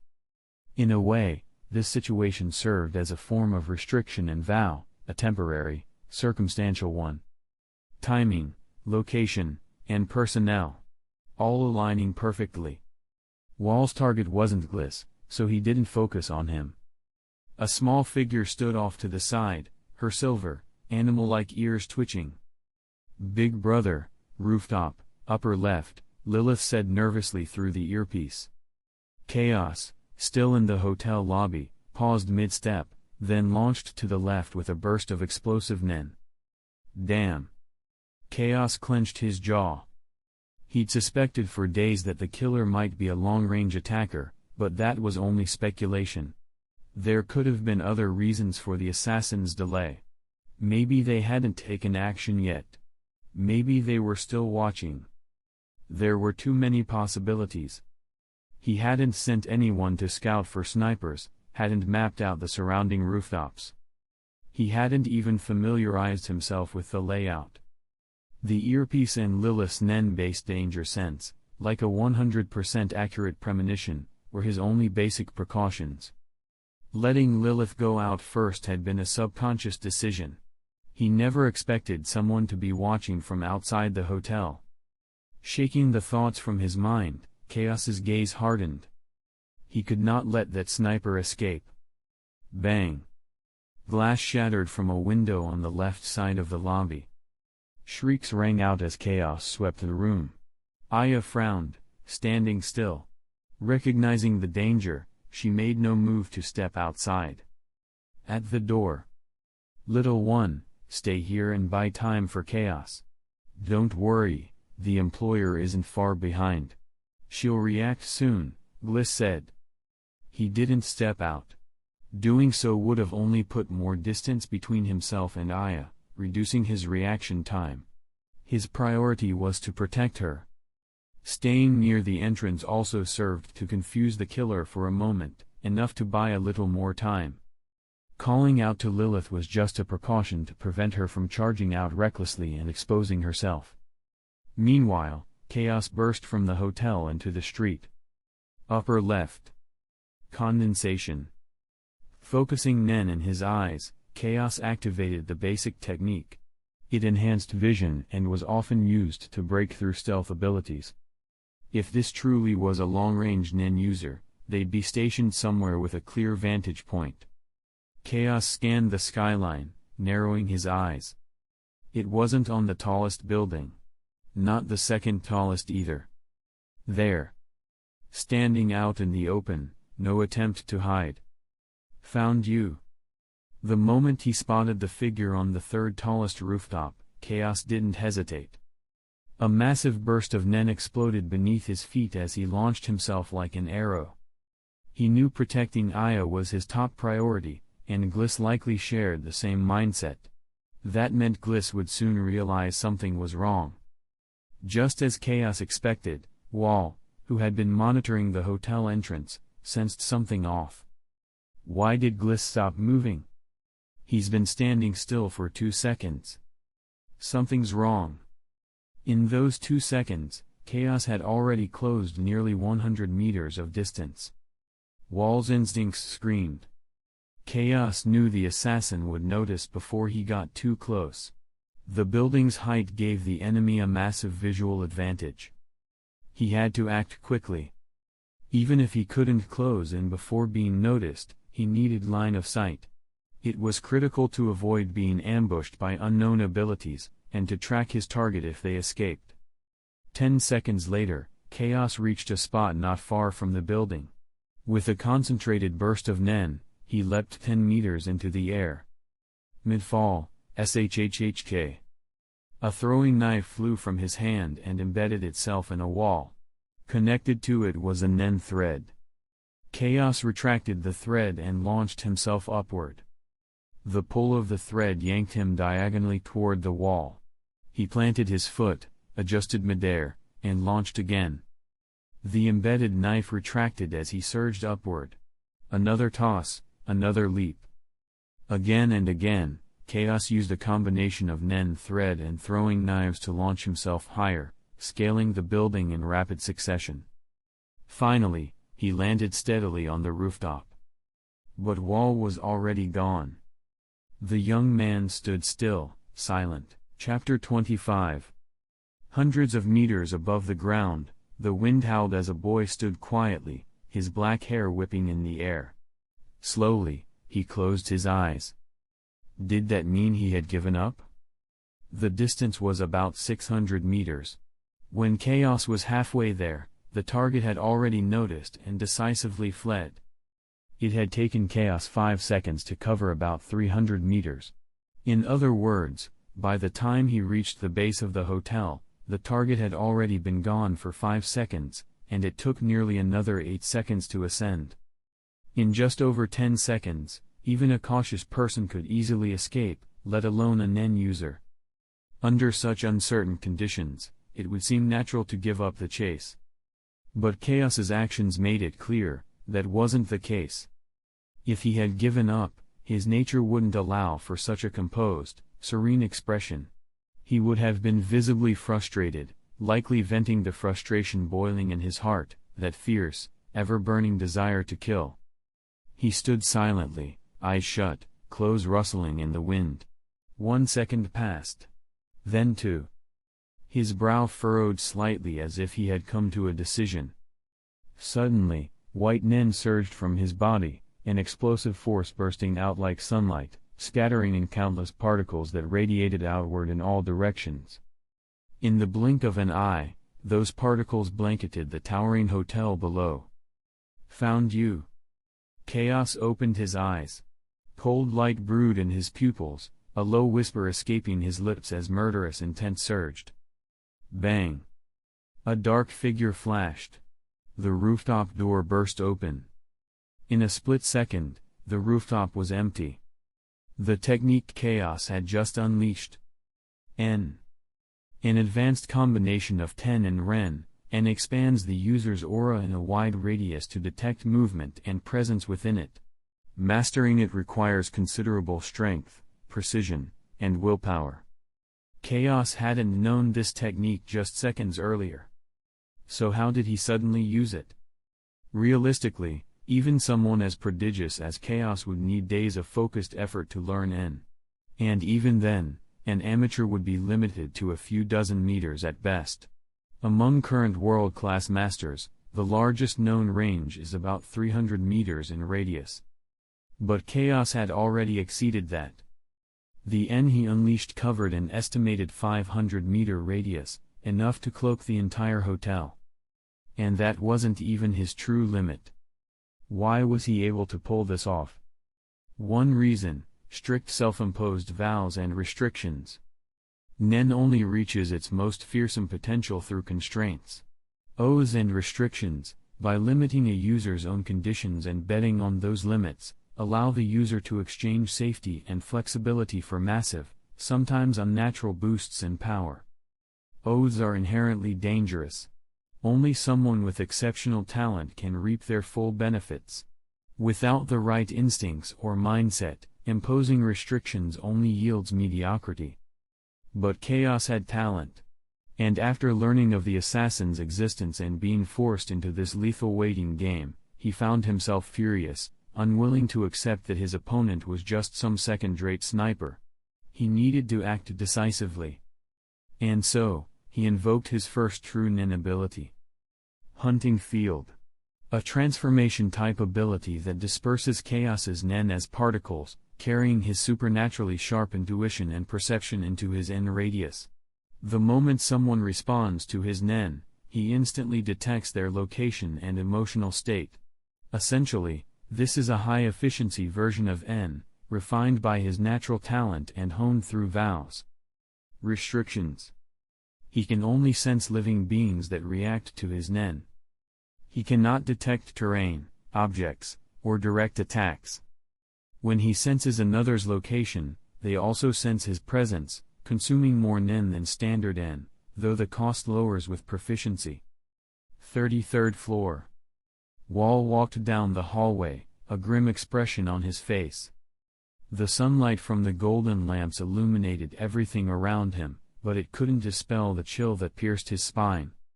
He had been discovered. And whoever had discovered him was approaching fast. He couldn't escape, he knew it. No matter how much he moved, he couldn't shake the sense of impending doom. The presence kept closing in. Wall stopped walking.